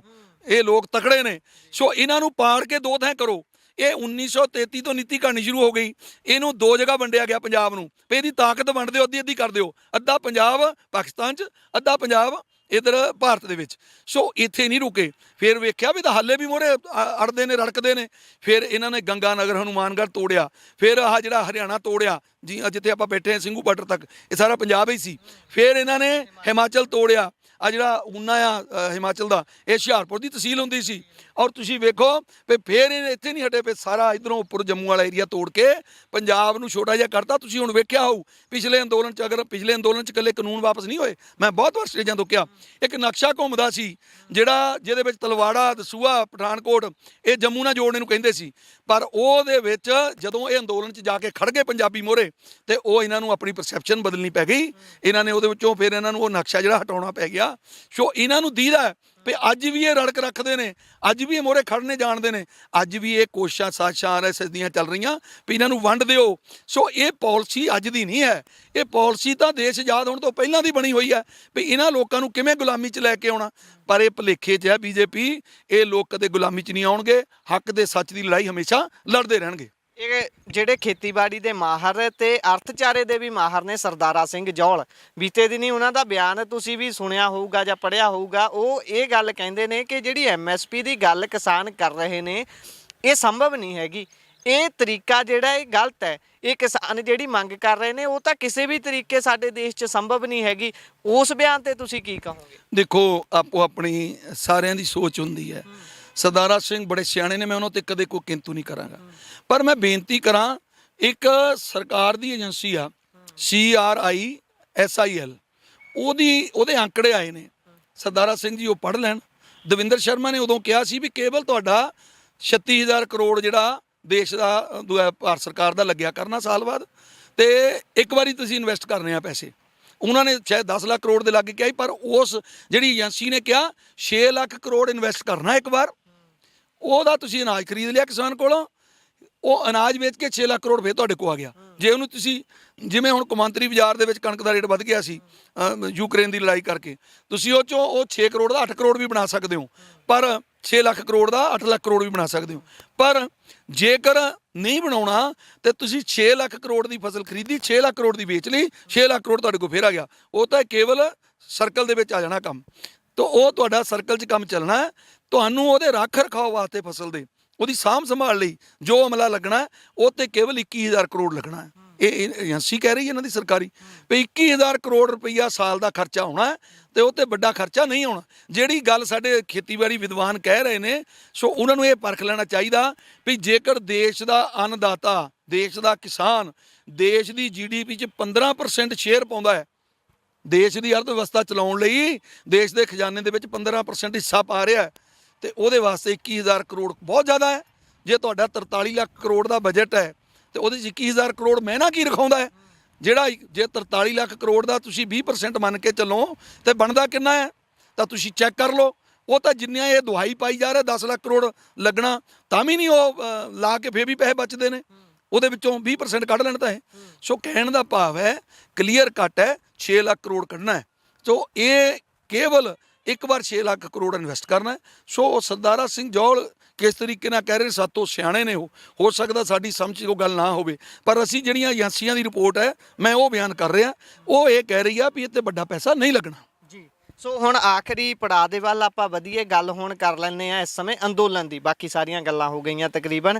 ਅੰਦੋਲਨ ਨੂੰ ਇਸ ਸਮੇਂ ਤੁਸੀਂ ਕਿੱਥੇ ਖੜਾ ਹੋਇਆ ਦੇਖਦੇ ਹੋ? ਕਿਉਂਕਿ ਆਪਸੀ ਭਾਟੋ ਧੜ ਪਹਿਲਾਂ ਸੀ, ਉਸ ਤੋਂ ਬਾਅਦ ਉਸੇ ਹੀ ਚੀਜ਼ ਦਾ ਸਰਕਾਰ ਨੇ ਫਾਇਦਾ ਚੱਕਿਆ। ਜਦੋਂ ਦਿੱਲੀ ਵੱਲ ਤੁਰੇ, ਉਹਨਾਂ ਨੇ ਇਸ ਨੂੰ ਹੋਰ ਵੀ ਜ਼ਿਆਦਾ ਖਿਲਾਰ ਕੇ ਰੱਖ ਦਿੱਤਾ। ਜਦੋਂ ਕਿਸਾਨ ਉਸ ਜਗ੍ਹਾ ਤੇ ਬਾਰਡਰ ਤੇ ਪਹੁੰਚੇ, ਤਿਆਰੀਆਂ ਅੱਗੇ ਨਾਲੋਂ ਦੁੱਗਣੀਆਂ ਸੀ ਅੱਗੇ ਸਰਕਾਰ ਦੇ ਵੱਲੋਂ, ਪਰ ਜਥੇਬੰਦੀਆਂ ਉਨੀਆਂ ਨਹੀਂ ਸੀ। ਗੱਲ ਇਹ ਵੀ ਆ ਰਹੀ ਹੈ ਇੱਥੋਂ ਤੱਕ ਕਿ ਪੰਧੇਰ ਤੇ ਡੱਲੇਵਾਲ ਹੋਣੀ ਤੁਰਤਾਂ ਪਏ ਪਰ ਤੌਖਲਾ ਉਹਨਾਂ ਦੇ ਮਨ 'ਚ ਵੀ ਸੀ, ਪਰ ਉਹਨਾਂ ਨੂੰ ਐਂ ਲੱਗਦਾ ਸੀ ਵੀ ਜਦੋਂ ਇੱਕ ਵਾਰੀ ਅਸੀਂ ਜਾ ਕੇ ਉੱਥੇ ਪਹੁੰਚ ਗਏ ਤਾਂ ਸਾਰਿਆਂ ਨੇ ਸਮਰਥਨ ਦੇ ਦੇਣਾ ਹੈ। ਜਿਸ ਤਰੀਕੇ ਦੇ ਨਾਲ ਤੁਸੀਂ ਵੀ ਜਿਸ ਦਿਨ ਤੁਰੇ ਸੀ, ਤੁਹਾਡੇ ਨਾਲ ਫੋਨ ਤੇ ਗੱਲ ਹੋਈ ਸੀ, ਤੁਸੀਂ ਕਿਹਾ ਸੀ ਕਿ ਅਸੀਂ ਸਮਰਥਨ ਉਹਨਾਂ ਨੂੰ ਦੇ ਰਹੇ ਹਾਂ। ਅਸੀਂ ਫਤਿਹਗੜ੍ਹ ਸਾਹਿਬ ਪਹੁੰਚ ਗਏ ਹਾਂ, ਸਮਰਥਨ ਦਿੱਤਾ ਵੀ ਗਿਆ, ਪਰ ਬਹੁਤ ਸਾਰੀਆਂ ਜਥੇਬੰਦੀਆਂ ਬਾਹਰ ਵੀ ਨੇ। ਹੁਣ ਜਿਹੜੀ ਸਥਿਤੀ ਹੈ ਉਹ ਅੰਦੋਲਨ ਦੀ ਕਿਵੇਂ ਵੇਖਦੇ ਹੋ? ਕਿਸਾਨ ਆਗੂਆਂ ਦੇ ਵਿੱਚ ਇੰਨੀ ਕੁ ਕੈਲੀਬਰ ਹੈਗਾ ਕਿ ਹੁਣ ਅੱਗੇ ਤੋੜ ਸਕਦੇ ਨੇ ਇਸ ਅੰਦੋਲਨ ਨੂੰ? ਕਿਉਂਕਿ ਚੋਣ ਜ਼ਾਬਤੇ ਦੀ ਗੱਲ ਵੀ ਆ ਰਹੀ ਹੈ, ਚੋਣ ਜ਼ਾਬਤਾ ਲੱਗ ਗਿਆ, ਫਿਰ ਕਿਹਦਾ ਵਿਰੋਧ ਹੋਊ, ਕਿਹਦੇ ਨਾਲ ਮੀਟਿੰਗ ਹੋਊ, ਕਿਹਦੇ ਨਾਲ ਗੱਲ ਕੀਤੀ ਜਾਊਗੀ? ਫਿਰ ਤਾਂ ਇੱਕ ਤਰੀਕੇ ਦੇ ਨਾਲ ਉਹ ਟਾਈਮ ਪਾਸ ਵਾਲੀ ਗੱਲ ਮੰਨੀ ਜਾ ਰਹੀ ਹੈ। ਦੇਖੋ ਕਲੀਅਰ ਕੱਟ ਹੈ, ਚੋਣ ਜ਼ਾਬਤਾ ਲੱਗੂਗਾ 3 ਮਹੀਨੇ 'ਚ ਇਲੈਕਸ਼ਨ ਹੋ ਜਾਏਗੀ, ਤਾਂ 3 ਮਹੀਨੇ ਅਸੀਂ ਉਹਨੂੰ ਚਲਾਵਾਂਗੇ, ਬੈਠੇ ਰਵਾਂਗੇ, ਬਿਲਕੁਲ ਚਲਾਵਾਂਗੇ। ਅਸੀਂ ਬੈਠਣਾ ਥੋੜੀ ਹੈ ਕੱਲਾ। ਇਹ ਜਿਹੜੀ ਸਰਕਾਰ ਨੇ ਸਾਨੂੰ ਉੱਥੇ ਲਿਜਾ ਕੇ ਬਿਠਾਇਆ, ਕਿਉਂਕਿ ਬਹੁਤ ਸਾਰੀਆਂ ਮੰਗਾਂ ਪਿਛਲੇ ਅੰਦੋਲਨ ਦੀਆਂ ਮੰਨੀਆਂ ਹੋਈਆਂ, ਲਾਗੂ ਨਹੀਂ ਕੀਤੀਆਂ, ਅਮਲੀ ਜਾਮਾ ਨਹੀਂ ਪਹਿਨਾਇਆ, ਤਦ ਸਾਨੂੰ ਜਾਣਾ ਪਿਆ ਨਾ ਦੁਬਾਰਾ। ਸੋ ਇਹ ਸਰਕਾਰ ਨੇ ਮੁੱਕਰੀ ਹੈ। ਅਸੀਂ ਵੀ ਜਾਵਾਂਗੇ ਚੋਣ ਪ੍ਰਚਾਰ ਦੇ ਵਿੱਚ ਫਿਰ ਇਹਨਾਂ ਦੇ ਖਿਲਾਫ ਵੀ ਭਾਈ ਇਹ ਸਰਕਾਰ ਨਾ ਚੁਣੋ, ਜਿਹੜੀ ਮਰਜ਼ੀ ਚੁਣ ਲਓ, ਸਾਡੀ ਕੋਈ ਪੋਲੀਟੀਕਲ ਮੰਚਾ ਨਹੀਂ, ਪਰ ਇਹ ਸਰਕਾਰ ਜਿਹੜੀ ਕਿਸਾਨ ਵਿਰੋਧੀ ਆ, ਜਿਹੜੀ ਕਿਸਾਨਾਂ ਤੇ ਗੋਲੀਆਂ ਚਲਾਉਂਦੀ ਆ, ਜਿਹੜੀ ਕਿਸਾਨਾਂ ਦੇ ਹੱਕ ਨਹੀਂ ਦੇਣਾ ਚਾਹੁੰਦੀ, ਵੀ ਇਹਨੂੰ ਸੱਤਾ ਤੋਂ ਬਾਹਰ ਕਰੋ। ਮੁੱਖ ਮੰਤਰੀ ਮਾਨ ਸਾਹਿਬ ਬਾਰੇ ਕੀ ਕਹੋਗੇ? ਕਿਉਂਕਿ ਵਿਧਾਨ ਸਭਾ ਇਸ ਸਮੇਂ ਸੈਸ਼ਨ ਚੱਲ ਰਿਹਾ, ਬਜਟ ਪੇਸ਼ ਕੀਤਾ ਗਿਆ ਹੈ। ਉਹ ਤਾਂ ਇੱਕ ਪਾਸੇ ਤਾਂ ਉਹ ਕਹਿੰਦੇ ਨੇ ਕਿ ਅਸੀਂ 3 ਵਜੇ ਤੱਕ ਬੈਠ ਕੇ ਮੀਟਿੰਗ ਕਰਾਉਂਦੇ ਰਹੇ ਆ ਕਿਸਾਨਾਂ ਦੀ ਸੈਂਟਰ ਸਰਕਾਰ ਦੇ ਨਾਲ। ਦੂਸਰੇ ਪਾਸੇ ਉਹਨਾਂ ਦੇ ਹੀ ਵੱਲੋਂ ਇੱਕ ਕਿਸਾਨ ਆਗੂ ਦੀ, ਇੱਕ ਕਿਸਾਨ ਨੌਜਵਾਨ ਦੀ ਮੌਤ ਹੋ ਜਾਂਦੀ ਹੈ ਤਾਂ ਉਹਦੇ ਤੇ ਕੇਸ ਦਰਜ ਕਰਨ ਲੱਗਿਆ 100 ਤਰ੍ਹਾਂ ਦੀਆਂ ਗੱਲਾਂ ਬਣਾਈਆਂ ਜਾਂਦੀਆਂ ਕਿ ਐ ਨਹੀਂ ਹੋ ਸਕਦਾ, ਅਸੀਂ ਰਾਏ ਲੈਣੀ ਹੈ, ਅਸੀਂ ਫੇਰ ਕਰਨਾ ਹੈ। ਤੇ ਤੀਜੇ ਪਾਸੇ ਇਹ ਵੀ ਗੱਲ ਆ ਰਹੀ ਹੈ ਕਿ ਠੀਕ ਹੈ ਮੀਟਿੰਗਾਂ ਕਰਾਉਂਦੇ ਸੀ ਉੱਥੇ ਤੱਕ ਠੀਕ ਹੈ, ਪਰ ਹੁਣ ਵਿਧਾਨ ਸਭਾ ਦਾ ਸੈਸ਼ਨ ਚੱਲ ਰਿਹਾ, ਤੁਸੀਂ ਮਤਾ ਪਾ ਸਕਦੇ ਹੋ ਇਸ ਗੱਲ ਦੇ ਉੱਪਰ, ਤੁਸੀਂ ਚਰਚਾ ਕਰ ਸਕਦੇ ਹੋ, ਇਸ ਗੱਲ ਨੂੰ ਵਿਸ਼ਾ ਬਣਾ ਸਕਦੇ ਹੋ ਕਿ ਯਾਰ ਕਿਸਾਨ ਸਾਡੇ ਬੈਠੇ ਹੋਏ ਨੇ, ਉਹ ਕਿਤੇ ਗੋਲੀਆਂ ਖਾਣ ਨੂੰ, ਉਹ ਰਬੜ ਦੀਆਂ ਗੋਲੀਆਂ ਖਾਣ ਨੂੰ, 12 ਬੋਰ ਦੇ ਫੈਰ ਸਿਰਾਂ 'ਚ ਮਰਵਾਉਣ ਨੂੰ ਥੋੜੀ ਉੱਥੇ ਬੈਠੇ ਆ। ਉਹਨਾਂ ਦੀ ਗੱਲ ਕਿਉਂ ਨਹੀਂ ਕਰਦੇ ਵਿਧਾਨ ਸਭਾ ਦੇ ਵਿੱਚ? ਸਿਰਫ ਇਹ ਕਹਿ ਲਓ ਵੀ ਹਾਥੀ ਦੇ ਦੰਦ ਦਿਖਾਉਣ ਦੇ ਹੋਰ ਤੇ ਖਾਣ ਦੇ ਹੋਰ ਵਾਲੀ ਗੱਲ ਹੈ। ਬਿਲਕੁਲ ਇਹ ਤੁਹਾਡਾ ਆਨਸਰ ਆ ਗਿਆ ਤੁਹਾਡੇ ਸਵਾਲ 'ਚ ਹੀ, ਵੀ ਜਿਹੜਾ ਸਾਡਾ ਮੁੱਖ ਮੰਤਰੀ ਆ ਉਹਦੇ ਹਾਥੀ ਕੇ ਦਾਂਤ ਖਾਣੇ ਕੇ ਔਰ ਦਿਖਾਣੇ ਕੇ ਵਾਲੀ ਕਹਾਵਤ ਬਿਲਕੁਲ ਫਿੱਟ ਪੈਂਦੀ ਹੈ। ਸਾਡਾ ਮੁੱਖ ਮੰਤਰੀ ਇੱਕ ਪਾਸੇ ਤਾਂ ਕਹਿੰਦਾ ਮੈਂ ਵਕੀਲ ਹਾਂ ਜੀ ਤੁਹਾਡਾ, ਤਾਂ ਫਿਰ ਵਕੀਲ ਨੂੰ ਇਹ ਨਹੀਂ ਪਤਾ ਵੀ ਪੰਜਾਬ ਦੀ ਹੱਦ ਕਿੱਥੇ ਆ? ਹੱਦ ਪੰਜਾਬ ਦੀ, ਜਿਹੜਾ ਘੱਗਰ ਦਾ ਜਿਹੜਾ ਪੁਲ ਹੈ ਉਹ ਪੰਜਾਬ ਦੀ ਹੱਦ ਦੇ ਵਿੱਚ ਹੈ, ਉਹ ਤੋਂ 300 ਮੀਟਰ ਪਰੇ ਹੈ, ਤੇ ਫਿਰ ਪੰਜਾਬ ਦੀ ਹੱਦ 'ਚ ਆ ਕੇ ਬੈਰੀਕੇਡ ਲਾਏ ਹਰਿਆਣਾ ਪੁਲਿਸ ਨੇ, ਔਰ ਉੱਥੋਂ ਉਹ ਗੋਲੀਆਂ ਮਾਰ ਰਹੇ ਆ, ਉਹ ਗੋਲੀਆਂ ਚਲਾ ਰਿਹਾ ਸਾਡੇ ਲੋਕਾਂ ਤੇ ਫਿਰ ਕਿੱਥੇ ਗਿਆ ਵਕੀਲ ਸਾਡਾ ਪੰਜਾਬ ਦਾ? ਸੋ ਉਹ ਸਾਡਾ ਮੁੱਖ ਮੰਤਰੀ ਜਿਹੜਾ ਆ ਉਹ ਸਿਰਦ ਨਹੀਂ, ਉਹ ਅੱਜ ਵੀ ਸੀਐਮ ਦੀ ਕੁਰਸੀ ਨੂੰ ਰੰਗਮੰਚ ਦੀ ਸਟੇਜ ਬਣਾ ਕੇ ਬੈਠਾ ਹੈ, ਜਿਵੇਂ ਉੱਥੇ ਮਸ਼ਕਰੇ ਕਰਦਾ ਨਾ। ਵਿਧਾਨ ਸਭਾ ਨੂੰ ਤਾਲੇ ਲਾਉਣ ਦੀਆਂ ਗੱਲਾਂ ਹੁੰਦੀਆਂ ਨੇ, ਕੁਛ ਹੈ ਉਹ ਜੋ ਤੁਸੀਂ ਵੇਖੇ ਨਾ ਡਰਾਮੇਬਾਜ਼ੀ, ਉਹ ਡਰਾਮੇਬਾਜ਼ ਉਹੀ ਡਰਾਮੇ ਜਿਹੜੇ ਸਟੇਜ ਤੋਂ ਕਰਦਾ ਸੀ। ਮੈਂ ਉਹੀ ਕਹਿ ਰਿਹਾ ਮਸ਼ਕਰੇ, ਵੀ ਵਿਧਾਨ ਸਭਾ 'ਚ ਤਾਲੇ ਲੈ ਗਿਆ, ਵੀ ਉਹ ਦੱਸ ਭਾਈ ਇੱਕ ਸੀਐਮ ਦੀ ਕੋਈ ਮਰਿਆਦਾ ਹੈ, ਕੋਈ ਉਹਦਾ ਸਟੇਟਸ ਹੈ, ਤੂੰ ਉਹਨੂੰ ਪਹਿਚਾਣ। ਜੇ ਕੋਈ ਵਿਰੋਧੀ, ਮੈਂ ਕਿਸੇ ਵਿਰੋਧੀ ਦਾ ਪੱਖੀ ਨਹੀਂ, ਮੈਂ ਆਪਣੇ ਵੱਲੋਂ ਦੇਖਿਆ ਇਸ ਸੀਐਮ ਨੂੰ, ਜਦੋਂ ਗੰਨੇ ਦੀ ਮੀਟਿੰਗ 'ਚ ਗਏ ਉੱਠ ਦੌੜਦਾ ਸੀ ਮੀਟਿੰਗ 'ਚੋਂ, ਮੈਂ ਮੱਥੇ ਨੂੰ ਹੱਥ ਮਾਰਾਂ ਉਦੋਂ ਵੀ ਇਹ ਸੀਐਮ ਦੀ ਕੁਰਸੀ ਦੇ ਲੈਵਲ ਦਾ ਹੀ ਬੰਦਾ ਨਹੀਂ। ਉਹ ਜਿਹੜਾ ਕਹਿ ਰਹੇ ਆ ਇੱਕ ਸਰਪੰਚ ਵੀ ਆਪਣੀ ਪੰਚਾਇਤ ਛੱਡ ਕੇ ਨਹੀਂ ਜਾਂਦਾ, ਤੇ ਇਹ ਉੱਠ ਕੇ ਦੌੜ ਪਿਆ ਜਦੋਂ ਕਹਿਤਾ ਸਾਡੇ ਨੌਜਵਾਨਾਂ ਨੇ ਵੀ ਜੇ ਤੁਸੀਂ 24 ਨੂੰ ਮੀਟਿੰਗ ਹੋਈ ਤੇ 28 ਤੱਕ ਸਾਡਾ ਜਲੰਧਰ ਚੱਲਦਾ ਸੀ ਜਾਮ, ਇਹ ਅਸੀਂ ਕਿਹਾ ਜੀ ਵੀ ਜੇਕਰ ਤੁਸੀਂ ਅਨਾਉਂਸ 28 ਨੂੰ ਕਰਨਾ ਵੀ 28 ਤੱਕ ਸਾਡਾ ਅੰਦੋਲਨ ਚੱਲੇਗਾ। ਕਹਿੰਦਾ ਜੀ ਤੁਸੀਂ ਅੰਦੋਲਨ ਚਲਾਓ। ਫਿਰ ਉੱਠ ਕੇ ਭੱਜ ਪਿਆ, ਦੌੜ ਪਿਆ, ਤੇ ਉਹ ਡੀਜੀਪੀ ਗੌਰਵ ਯਾਦਵ ਜਿਹੜੇ ਉਹਨਾਂ ਨੇ ਰੋਕਿਆ, ਸਰ ਰੁਕੋ ਰੁਕੋ, ਉਹਨੂੰ ਪਤਾ ਸੀ ਵੀ ਸੀਐਮ ਦੀ ਮੀਟਿੰਗ ਦੀ ਕੋਈ ਪ੍ਰੋਟੋਕਾਲ ਹੈ, ਕੋਈ ਮਰਿਆਦਾ ਹੈ। ਉਸ ਮਰਿਆਦਾ ਦਾ ਮਤਲਬ ਇਹ ਹੁੰਦਾ ਵੀ ਸੀਐਮ ਦੀ ਮੀਟਿੰਗ 'ਚੋਂ ਨਾ ਤਾਂ ਜਿਹੜੇ ਮੀਟਿੰਗ ਕਰਨ ਆਏ ਨੇ ਕਿਸਾਨ ਮੰਗਾ ਲੈ ਕੇ, ਨਾ ਤਾਂ ਉਹਨੇ ਉਨਾ ਚਿਰ ਉੱਠਣਾ ਜਿੰਨਾ ਚਿਰ ਉਹ ਸਮਾਪਨੀ ਹੁੰਦੀ, ਖਤਮ ਨਹੀਂ ਹੁੰਦੀ, ਨਾ ਸੀਐਮ ਨੇ ਉੱਠਣਾ। ਸੀਐਮ ਗੱਲ ਮੁੱਕੇ ਨਾ ਮੁੱਕੇ, ਸੀਐਮ ਕਹਿ ਦੇਵੇ ਮੈਂ ਨਹੀਂ ਤੁਹਾਡੀ ਗੱਲ ਮੰਨਦਾ ਵੀ ਹੁਣ ਆਪਾਂ ਮੀਟਿੰਗ ਖਤਮ ਕਰਨ ਲੱਗੇ ਆ, ਫਿਰ ਉੱਠ ਕੇ ਜਾਣਾ ਹੁੰਦਾ, ਪਰ ਉੱਠ ਕੇ ਵਿੱਚੋਂ ਭੱਜ ਜਾਣਾ। ਇੱਕ ਸਰਪੰਚੀ ਦਾ ਲੈਵਲ ਵੀ ਹੈ ਨਹੀਂ ਇਸ ਬੰਦੇ ਦਾ, ਮੈਂ ਇਹ ਦੇਖਿਆ ਉਸ ਦਿਨ। ਸੋ ਸਾਡੇ ਲੋਕਾਂ ਨੇ ਬੜੀ ਵੱਡੀ ਗਲਤੀ ਕਰ ਲਈ ਹੋਈ ਆ, ਉਹ ਹੁਣ ਉਹਦਾ ਖਮਿਆਜਾ ਪੰਜਾਬ ਭੁਗਤ ਰਿਹਾ। ਮੈਂ ਮੱਥੇ ਨੂੰ ਹੱਥ ਮਾਰਾਂ ਵੀ ਉਹ ਭਾਈ ਕਿਹਦੇ ਹੱਥ ਤੀਲੀ ਦੇਤੀ, ਫੂਕ ਦੂ ਪੰਜਾਬ ਸਾਰਾ ਇਹ। ਸੋ ਇਹ ਪੰਜਾਬ ਦੇ ਚਲਾਉਣ ਦੇ ਲੈ ਕੇ ਹੀ ਨਹੀਂ ਇਹ ਬੰਦਾ। ਸੋ ਉਹ ਬੰਦੇ ਨੇ ਅੱਜ ਸਾਡੇ ਨਾਲ ਕੀਤਾ ਕੀ, ਬਹਿ ਗਿਆ ਟਵੀਟ ਕਰਤਾ ਵੀ ਇਹ ਮੈਂ ਜੀ 1 ਕਰੋੜ ਰੁਪਈਆ ਦੇ ਦੂੰ, ਉਹਦੀ ਭੈਣ ਨੂੰ ਨੌਕਰੀ ਦੇ ਦੂੰ, ਤੇ ਜਿਹੜੇ ਦੋਸ਼ੀ ਉਹਨਾਂ ਨੂੰ ਸਜ਼ਾ ਦੇ ਦੂੰ। ਤੇ ਜਦੋਂ ਆਈ FIR ਦਰਜ ਕਰਨ ਦੀ ਵਾਰੀ, ਭੱਜ ਗਿਆ, ਦੌੜ ਗਿਆ, ਪਿੱਛੇ ਹਟ ਗਿਆ। ਸੋ ਉਹਦਾ ਤਾਂ ਕੰਮ ਇਹ ਹੈ ਵੀ ਇੱਕ ਵਾਰੀ ਸਟੇਜ ਤੇ ਆਉਣਾ ਹੱਲਾ ਦੇ ਕੇ, ਤੇ ਹਾਈ ਕਰਕੇ ਮਸ਼ਕਰੇ ਕਰਕੇ ਫਿਰ ਪਿੱਛੇ ਚਲੇ ਜਾਣਾ। ਸੋ ਅੱਜ ਉਹ ਜਿਹੜੀ ਸੀਐਮ ਦੀ ਕੁਰਸੀ ਆ ਉਹਨੂੰ ਉਹ ਸੀਐਮ ਦੀ ਕੁਰਸੀ ਨਹੀਂ ਸਮਝਦਾ, ਉਹਨੂੰ ਆਪਣੀ ਰੰਗਮੰਚ ਦੀ ਸਟੇਜ ਸਮਝੀ ਬੈਠਾ। ਪਰ ਪੰਜਾਬ ਦੇ ਲੋਕਾਂ ਨੂੰ ਇਸ ਬਾਰੇ ਵਿਚਾਰਨਾ ਪਊ ਵੀ ਪੰਜਾਬ ਦਾ ਕਿੱਡਾ ਕੁ ਵੱਡਾ ਨੁਕਸਾਨ ਹੋ ਰਿਹਾ ਔਰ ਕਿੰਨਾ ਕੁ ਹੋਰ ਹੋ ਜਾਣਾ। ਇੱਕ ਹੋਰ ਗੱਲ ਇੱਥੇ ਕਹਿ ਦਈਏ, ਜਿਸ ਦਿਨ ਖਨੌਰੀ ਬਾਰਡਰ ਤੇ ਨੌਜਵਾਨ ਦੀ ਮੌਤ ਹੋਈ ਸੀ ਉਸ ਦਿਨ ਉਹਨਾਂ ਨੇ ਇੱਕ ਵੀਡੀਓ ਪਾਈ ਸੀ ਆਪਣੇ ਟਵਿੱਟਰ ਅਕਾਊਂਟ ਤੇ, ਬਾਕੀ ਸਾਰੇ ਅਕਾਊਂਟਾਂ ਤੇ। ਕਹਿੰਦੇ ਮੈਂ ਪੰਜਾਬ ਦੇ ਨਾਲ, ਪੰਜਾਬ ਦੇ ਕਿਸਾਨਾਂ ਨਾਲ ਖੜਾ, ਤੁਸੀਂ ਐਮਰਜੈਂਸੀ ਦੀਆਂ ਧਮਕੀਆਂ ਦਿੰਦੇ ਹੋ, ਦੇਈ ਜਾਓ, ਲਾ ਦਿਓ, ਮੈਨੂੰ ਕੋਈ ਪਰਵਾਹ ਨਹੀਂ। ਲੱਗਦਾ ਕਿ ਐਮਰਜੈਂਸੀ ਦੀਆਂ ਧਮਕੀਆਂ ਤੋਂ ਡਰ ਗਏ ਨੇ। ਪਰਵਾਹ ਵਾਲੀ ਤਾਂ ਗੱਲ ਹੀ ਸੀਗੀ, ਤਾਂ ਹੀ ਨਹੀਂ ਪਰਚਾ ਦਰਜ ਕੀਤਾ, ਇੰਨਾ ਟਾਈਮ ਤੱਕ ਉਲਝਾਈ ਗਏ। ਤੇ ਕਿਸਾਨਾਂ ਦੀ ਗੱਲ ਹੁਣ ਤਕਰੀਬਨ ਨਿਰਾਰਦਾ, ਨਾ ਉਹ ਮੁੜ ਕੇ ਉਹਨਾਂ ਨੇ ਕੋਈ ਮੀਟਿੰਗ ਦਾ ਕੋਈ ਆਪਣੇ ਵੱਲੋਂ ਕੋਸ਼ਿਸ਼ ਕੀਤੀ, ਜਿੱਦਾਂ ਤੁਸੀਂ ਕਹਿ ਰਹੇ ਹੋ ਕਿ ਵਕੀਲ ਬਣ ਰਹੇ ਸੀ ਪਹਿਲਾਂ ਤਾਂ ਕਿਸਾਨਾਂ ਦੇ, ਹੁਣ ਨਾ ਕੋਈ ਮੀਟਿੰਗ ਦੀ ਗੱਲ, ਨਾ ਕੋਈ ਹੋਰ, ਹੁਣ ਪਿੱਛੇ ਹੀ ਹਟ ਕੇ। ਲੱਗਦਾ ਕਿ ਸੱਚੀ ਕੋਈ ਧਮਕੀ ਆਈ ਹੋਊ ਇੱਥੇ ਰਾਸ਼ਟਰਪਤੀ ਰਾਜ ਲਾਉਣ ਦੀ, ਐਮਰਜੈਂਸੀ ਲਾਉਣ ਦੀ, ਉਸ ਤੋਂ ਬਾਅਦ ਡਰ ਗਏ, ਹੁਣ ਕੋਈ ਗੱਲ ਹੀ ਨਹੀਂ ਕਰ ਰਿਹਾ ਕਿਸਾਨਾਂ ਬਾਰੇ। ਬਿਲਕੁਲ ਗੋਡੇ ਟੇਕ ਗਿਆ ਜੀ ਸਾਡਾ ਸੀਐਮ ਭਾਰਤ ਸਰਕਾਰ ਦੇ ਮੂਹਰੇ। ਉਹਦਾ ਮੈਂ ਤੁਹਾਨੂੰ ਐਗਜ਼ਾਮਪਲ ਦਿਖਾਵਾਂਗਾ। ਜਿਸ ਦਿਨ 21 ਤਰੀਕ ਦੀ ਸਾਡੀ ਕਾਲ ਸੀ, 21 ਤਰੀਕ ਨੂੰ ਜਿੰਨੀ ਪੁਲਿਸ ਜਿਹੜੀ ਸ਼ੰਭੂ ਵਾਲੀ ਉੱਥੇ ਚੌਂਕੀ ਆ ਮੂਹਰੇ, ਜਿੰਨੀ ਪੁਲਿਸ ਪੰਜਾਬ ਲੱਗੀ ਹੋਈ ਸੀ, ਖਨੌਰੀ ਤੇ ਵੀ ਇਹੀ ਕੁਝ ਹੋਇਆ। ਅਸੀਂ ਸ਼ੰਭੂ ਤੇ ਸੀ, ਅਸੀਂ ਸ਼ੰਭੂ ਤੇ ਵੇਖਿਆ ਸਾਰਾ ਅੱਖੀ। ਇਹਨਾਂ ਨੇ ਰਾਤ ਨੂੰ ਹੀ 2 ਕਿਲੋਮੀਟਰ ਪੁਲਿਸ ਪਿੱਛੇ ਬੁਲਾ ਲਈ ਬਾਰਡਰ ਤੋਂ। ਰਾਤ ਨੂੰ ਹੀ ਜਿਹੜੀ ਫੋਰਸ ਇੰਨੇ ਦਿਨਾਂ ਦੀ 13 ਤਰੀਕ ਦੀ ਉੱਥੇ ਲੱਗੀ ਹੋਈ ਸੀ ਨਾ, ਉਹ ਸਾਰੀ ਫੋਰਸ 2 ਕਿਲੋਮੀਟਰ ਪਿੱਛੇ ਹਟਾ ਲਈ। ਕਿਉਂ? ਇਹਦਾ ਮਤਲਬ ਕੇਂਦਰ ਵੱਲੋਂ ਇਹਨੂੰ ਇਸ਼ਾਰਾ ਹੋ ਗਿਆ ਸੀ ਵੀ ਗੋਲੀਆਂ ਚੱਲਣਗੀਆਂ। ਇਹਨੂੰ ਪਤਾ ਸੀ ਇਹ ਘਿਓ ਖਿਚੜੀ ਆ, ਇਹ ਗੋਡੇ ਟੇਕ ਚੁੱਕਾ ਹੈ ਉਹਦੇ ਮੋਹਰੇ, ਭਾਰਤ ਸਰਕਾਰ ਦੇ ਮੋਹਰੇ ਸਾਡਾ ਸੀਐਮ। ਤੇ ਪੰਜਾਬ ਦਾ ਹੁਣ ਰਾਖਾ ਕੌਣ ਰਹਿ ਗਿਆ? ਹੁਣ ਤੇ ਰੱਬ ਹੀ ਵਾਰਸ ਹੈ, ਦਾ ਰੱਬ ਹੀ ਵਾਲੀ ਹੈ। ਇਹ ਜਿਹੜੀ ਭਾਰਤ ਸਰਕਾਰ ਹੈ, ਮੈਂ ਉਦੋਂ ਵੀ ਕਿਹਾ ਸੀ ਜਦੋਂ ਅੰਮ੍ਰਿਤਪਾਲ ਦੇ ਉੱਪਰ NSA ਲਾ ਕੇ ਉਹਨੂੰ ਚੱਕ ਕੇ ਡਿਬਰੂਗੜ੍ਹ ਛੱਡਿਆ, ਜਦੋਂ ਇੱਥੇ ਜਿਹੜੇ ਫੌਜੀ ਦਸਤਾ ਵਾਲੇ ਲੈ ਕੇ ਆਇਆ ਅਮਿਤ ਸ਼ਾਹ ਨਾਲ ਮੀਟਿੰਗ ਕਰਕੇ, ਉਦੋਂ ਵੀ ਇਹ ਗੋਡੇ ਟੇਕ ਕੇ ਆਇਆ ਸੀ। ਦੇਖੋ ਕੋਈ ਵੀ ਕਿਸੇ ਦੀ ਵਿਚਾਰਧਾਰਾ ਕਿਸੇ ਤਰੀਕੇ ਦੀ ਹੋ ਸਕਦੀ ਹੈ। ਜੇ ਉਹਨੇ ਥਾਣਾ ਘੇਰਿਆ, ਉਹ ਤੇ ਜਿੰਨੀ ਕੁ ਬਣਦੀ ਸੀ ਪਨਿਸ਼ਮੈਂਟ ਉਹਨੂੰ ਦਿੰਦੇ, ਪੰਜਾਬ 'ਚ ਦਿੰਦੇ। ਉਹ ਜੋ ਕੋਈ ਥਾਣਾ ਘੇਰਨੇ ਦੀ ਸੀ ਉਹ ਲਾਊਂਗਾ, ਵਿਕਿਆ ਹੋਇਆ ਸ਼ਬਦ ਤਾਂ ਚਲੋ ਨਹੀਂ ਮੈਂ ਕਹਿ ਸਕਦਾ, ਪਰ ਬਹੁਤ ਭੱਦਾ ਸ਼ਬਦ ਹੋ ਜਾਊਗਾ। ਪਰ ਇਹ ਗੋਡੇ ਜ਼ਰੂਰ ਟੇਕ ਚੁੱਕਾ ਮੈਂ ਕਹੂੰਗਾ। ਇਹ ਭਾਰਤ ਸਰਕਾਰ ਦੇ ਮੂਹਰੇ ਜਿਹੜਾ ਸਾਡਾ ਸੀਐਮ ਹੈ, ਇਹ ਦਿਖਾਉਂਦਾ ਕੁਛ ਹੋਰ ਹੈ, ਬੜੇ ਦਮਗੇ ਮਾਰਦਾ, ਮੈਂ ਇਹ ਕਰ ਦੂੰ, ਉਹ ਕਰ ਦੂੰ, ਰਾਸ਼ਟਰਪਤੀ ਛਾਛ ਲਾ ਦੇਣ। ਮੈਂ ਤਾਂ ਕਿਹਾ ਸੀ ਇੱਕ 'ਚ ਵੀ ਤੂੰ ਸਿੱਧਾ ਹੋ ਕੇ ਖੜਾ ਹੋ ਯਾਰ, ਲੋਕਾਂ ਆਪਣਿਆਂ ਨਾਲ, ਪੰਜਾਬ ਦਿਆਂ ਨਾਲ ਲਾਵੇ ਇੱਥੇ ਰਾਸ਼ਟਰਪਤੀ ਰਾਜ। ਫੇਰ ਮੋਦੀ ਨੂੰ ਦੱਸਾਂਗੇ, ਅਮਿਤ ਸ਼ਾਹ ਨੂੰ, ਵੀ ਕਿਵੇਂ ਕਿਹੜੇ ਭਾਅ ਬੀਤਦੀ ਆ ਭਾਈ। ਫਿਰ ਇੱਥੇ BJP ਦਾ ਉਹ ਹਸ਼ਰ ਕਰਾਂਗੇ, ਘਰਾਂ 'ਚ ਬਣ ਨਹੀਂ ਦਿਆਂਗੇ, ਤੇਰਾ ਮੁੜ ਕੇ ਫੇਰ ਆ ਜਾਜੂ। ਲੋਕ ਕਹਿਣਗੇ ਵੀ ਮਰਦਿਆ ਖੜਾ ਹੋ ਗਿਆ ਆਪਣੇ ਲੋਕਾਂ ਨਾਲ। ਇਹਨਾਂ ਨਾਲੋਂ ਤਾਂ ਚਰਨਜੀਤ ਚੰਨੀ ਖਰੇ ਸੀ ਜਦੋਂ ਕਿਸਾਨਾਂ ਦੇ ਉੱਪਰ ਗੱਲ ਆਈ ਸੀ ਕਿ ਕਿਸਾਨਾਂ ਨੇ ਉਹਦਾ ਰਾਹ ਰੋਕਿਆ ਮੋਦੀ ਦਾ। ਉਸ ਸਮੇਂ ਉਹਨਾਂ ਨੇ ਇਹ ਗੱਲ ਕਹੀ ਸੀ ਕਿ ਮੈਂ ਆਪਣੇ ਕਿਸਾਨਾਂ ਨੂੰ ਹੁਣ ਡੰਡਿਆਂ ਨਾਲ ਕੁੱਟਾਂ, ਉਹਨਾਂ ਤੇ ਅਤਿਆਚਾਰ ਕਰੀਏ। ਕਿਉਂ ਉਸ ਟਾਈਮ ਇਹ ਗੱਲ ਹੋਈ ਸੀ? ਉਹਨਾਂ ਨਾਲੋਂ ਇਹਨਾਂ ਨਾਲੋਂ ਉਹਨਾਂ ਨੇ ਸਟੈਂਡ ਤਗੜਾ ਲੈ ਲਿਆ। ਬਿਲਕੁਲ ਬਿਲਕੁਲ। ਦੇਖੋ ਮੈਂ ਕਿਸੇ ਰਾਜਨੀਤਿਕ ਪਾਰਟੀ ਦਾ ਪੱਖ ਨਹੀਂ ਪੂਰਦਾ, ਨਹੀਂ ਅਸੀਂ ਪੂਰਦੇ। ਕਾਂਗਰਸ ਦਾ ਜਿਹੜਾ ਹੈਗਾ ਉਹਦਾ ਵੀ ਬੜਾ ਵਧੀਆ ਨਹੀਂ ਰੁਖ ਰਿਹਾ। ਜੇ ਆ MSP ਉਹਨਾਂ ਨੇ ਜਦੋਂ ਸਵਾਮੀਨਾਥਨ ਰਿਪੋਰਟ ਬਣੀ ਲਾਗੂ ਕੀਤੀ ਹੁੰਦੀ, ਆ ਮੁੱਦੇ ਨਾ ਹੁੰਦੇ। ਪਰ ਜਿਹੜਾ ਸਟੈਂਡ ਚੰਨੀ ਨੇ ਲਿਆ ਸੀ, ਮੈਂ ਉਹਦੀ ਰਿਸਪੈਕਟ ਕਰਦਾ। ਉਸ ਬੰਦੇ ਦੀ ਯਾਰ ਕੁਆਲਿਟੀ ਹੈ, ਉਹ ਖੜ ਗਿਆ ਪੰਜਾਬ ਦੇ ਨਾਲ, ਪੰਜਾਬ ਦੇ ਲੋਕਾਂ ਦੇ ਨਾਲ, ਉਹ ਕਿਸਾਨਾਂ ਨਾਲ ਖੜ ਗਿਆ। ਕਹਿੰਦਾ ਮੇਰੇ ਕਿਸਾਨ ਆ।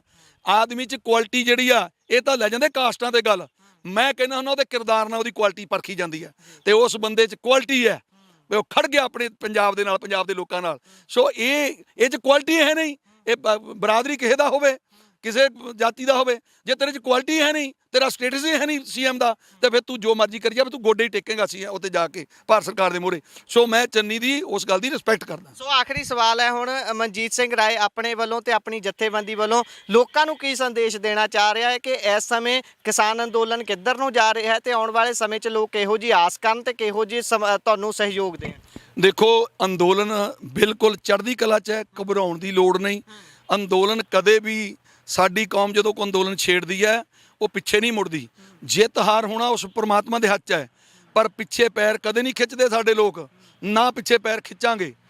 ਤੇ ਇਸ ਕਰਕੇ ਮੇਰੇ ਵੀਰੋ ਮੈਂ ਅਪੀਲ ਕਰਾਂਗਾ, ਜਿਹੜੇ ਵੀ ਲੋਕ ਘਰਾਂ 'ਚ ਬੈਠੇ ਨੇ, ਆਪਣੇ ਕੰਮਾਂ ਕਾਰਾਂ ਨੂੰ ਵਾਰੀਆਂ ਵੰਡ ਲਓ ਤੇ ਅੰਦੋਲਨ 'ਚ ਪਹੁੰਚੋ। ਜਿਵੇਂ ਮੋਰਚਾ ਪਹਿਲਾਂ ਪੱਕਾ ਚੱਲਿਆ ਸੀ, ਇਹ ਮੋਰਚੇ ਨੂੰ ਵੀ ਪੱਕਾ ਚਲਾਵਾਂਗੇ। ਮੰਗਾ ਮੰਨਣ ਤੱਕ ਪਿੱਛੇ ਨਹੀਂ ਹਟਾਂਗੇ, ਮੰਗਾ ਮਨਾ ਕੇ ਪਿੱਛੇ ਆਵਾਂਗੇ। ਜੀ ਬਹੁਤ ਬਹੁਤ ਧੰਨਵਾਦ ਹੈ ਜੀ, ਬਹੁਤ ਬਹੁਤ ਤੁਹਾਡਾ ਜਿਹੜਾ ਪੰਜਾਬੀ ਰੇਡੀਓ USA ਇਹਦਾ ਬਹੁਤ ਬਹੁਤ ਧੰਨਵਾਦੀ ਹਾਂ ਜੀ। ਸੋ ਤੁਸੀਂ ਗੱਲਬਾਤ ਸੁਣੀ ਹੈ। BKU ਦੁਆਬਾ ਦੇ ਪ੍ਰਧਾਨ ਸਾਡੇ ਨਾਲ ਮਨਜੀਤ ਸਿੰਘ ਰਾਏ ਮੌਜੂਦ ਸਨ। ਗੱਲਬਾਤ ਸਾਰੀ ਤੁਹਾਨੂੰ ਕਿਹੋ ਜਿਹੀ ਲੱਗੀ ਹੈ, ਤੁਸੀਂ ਆਪਣੇ ਵਿਚਾਰ ਰਾਏ ਟਿੱਪਣੀਆਂ ਸਾਡੇ ਨਾਲ ਸਾਂਝੇ ਕਰ ਸਕਦੇ ਹੋ। ਜੁੜੇ ਰਹੋ Punjabi radio USA, Punjabi TV USA ਦੇ ਨਾਲ।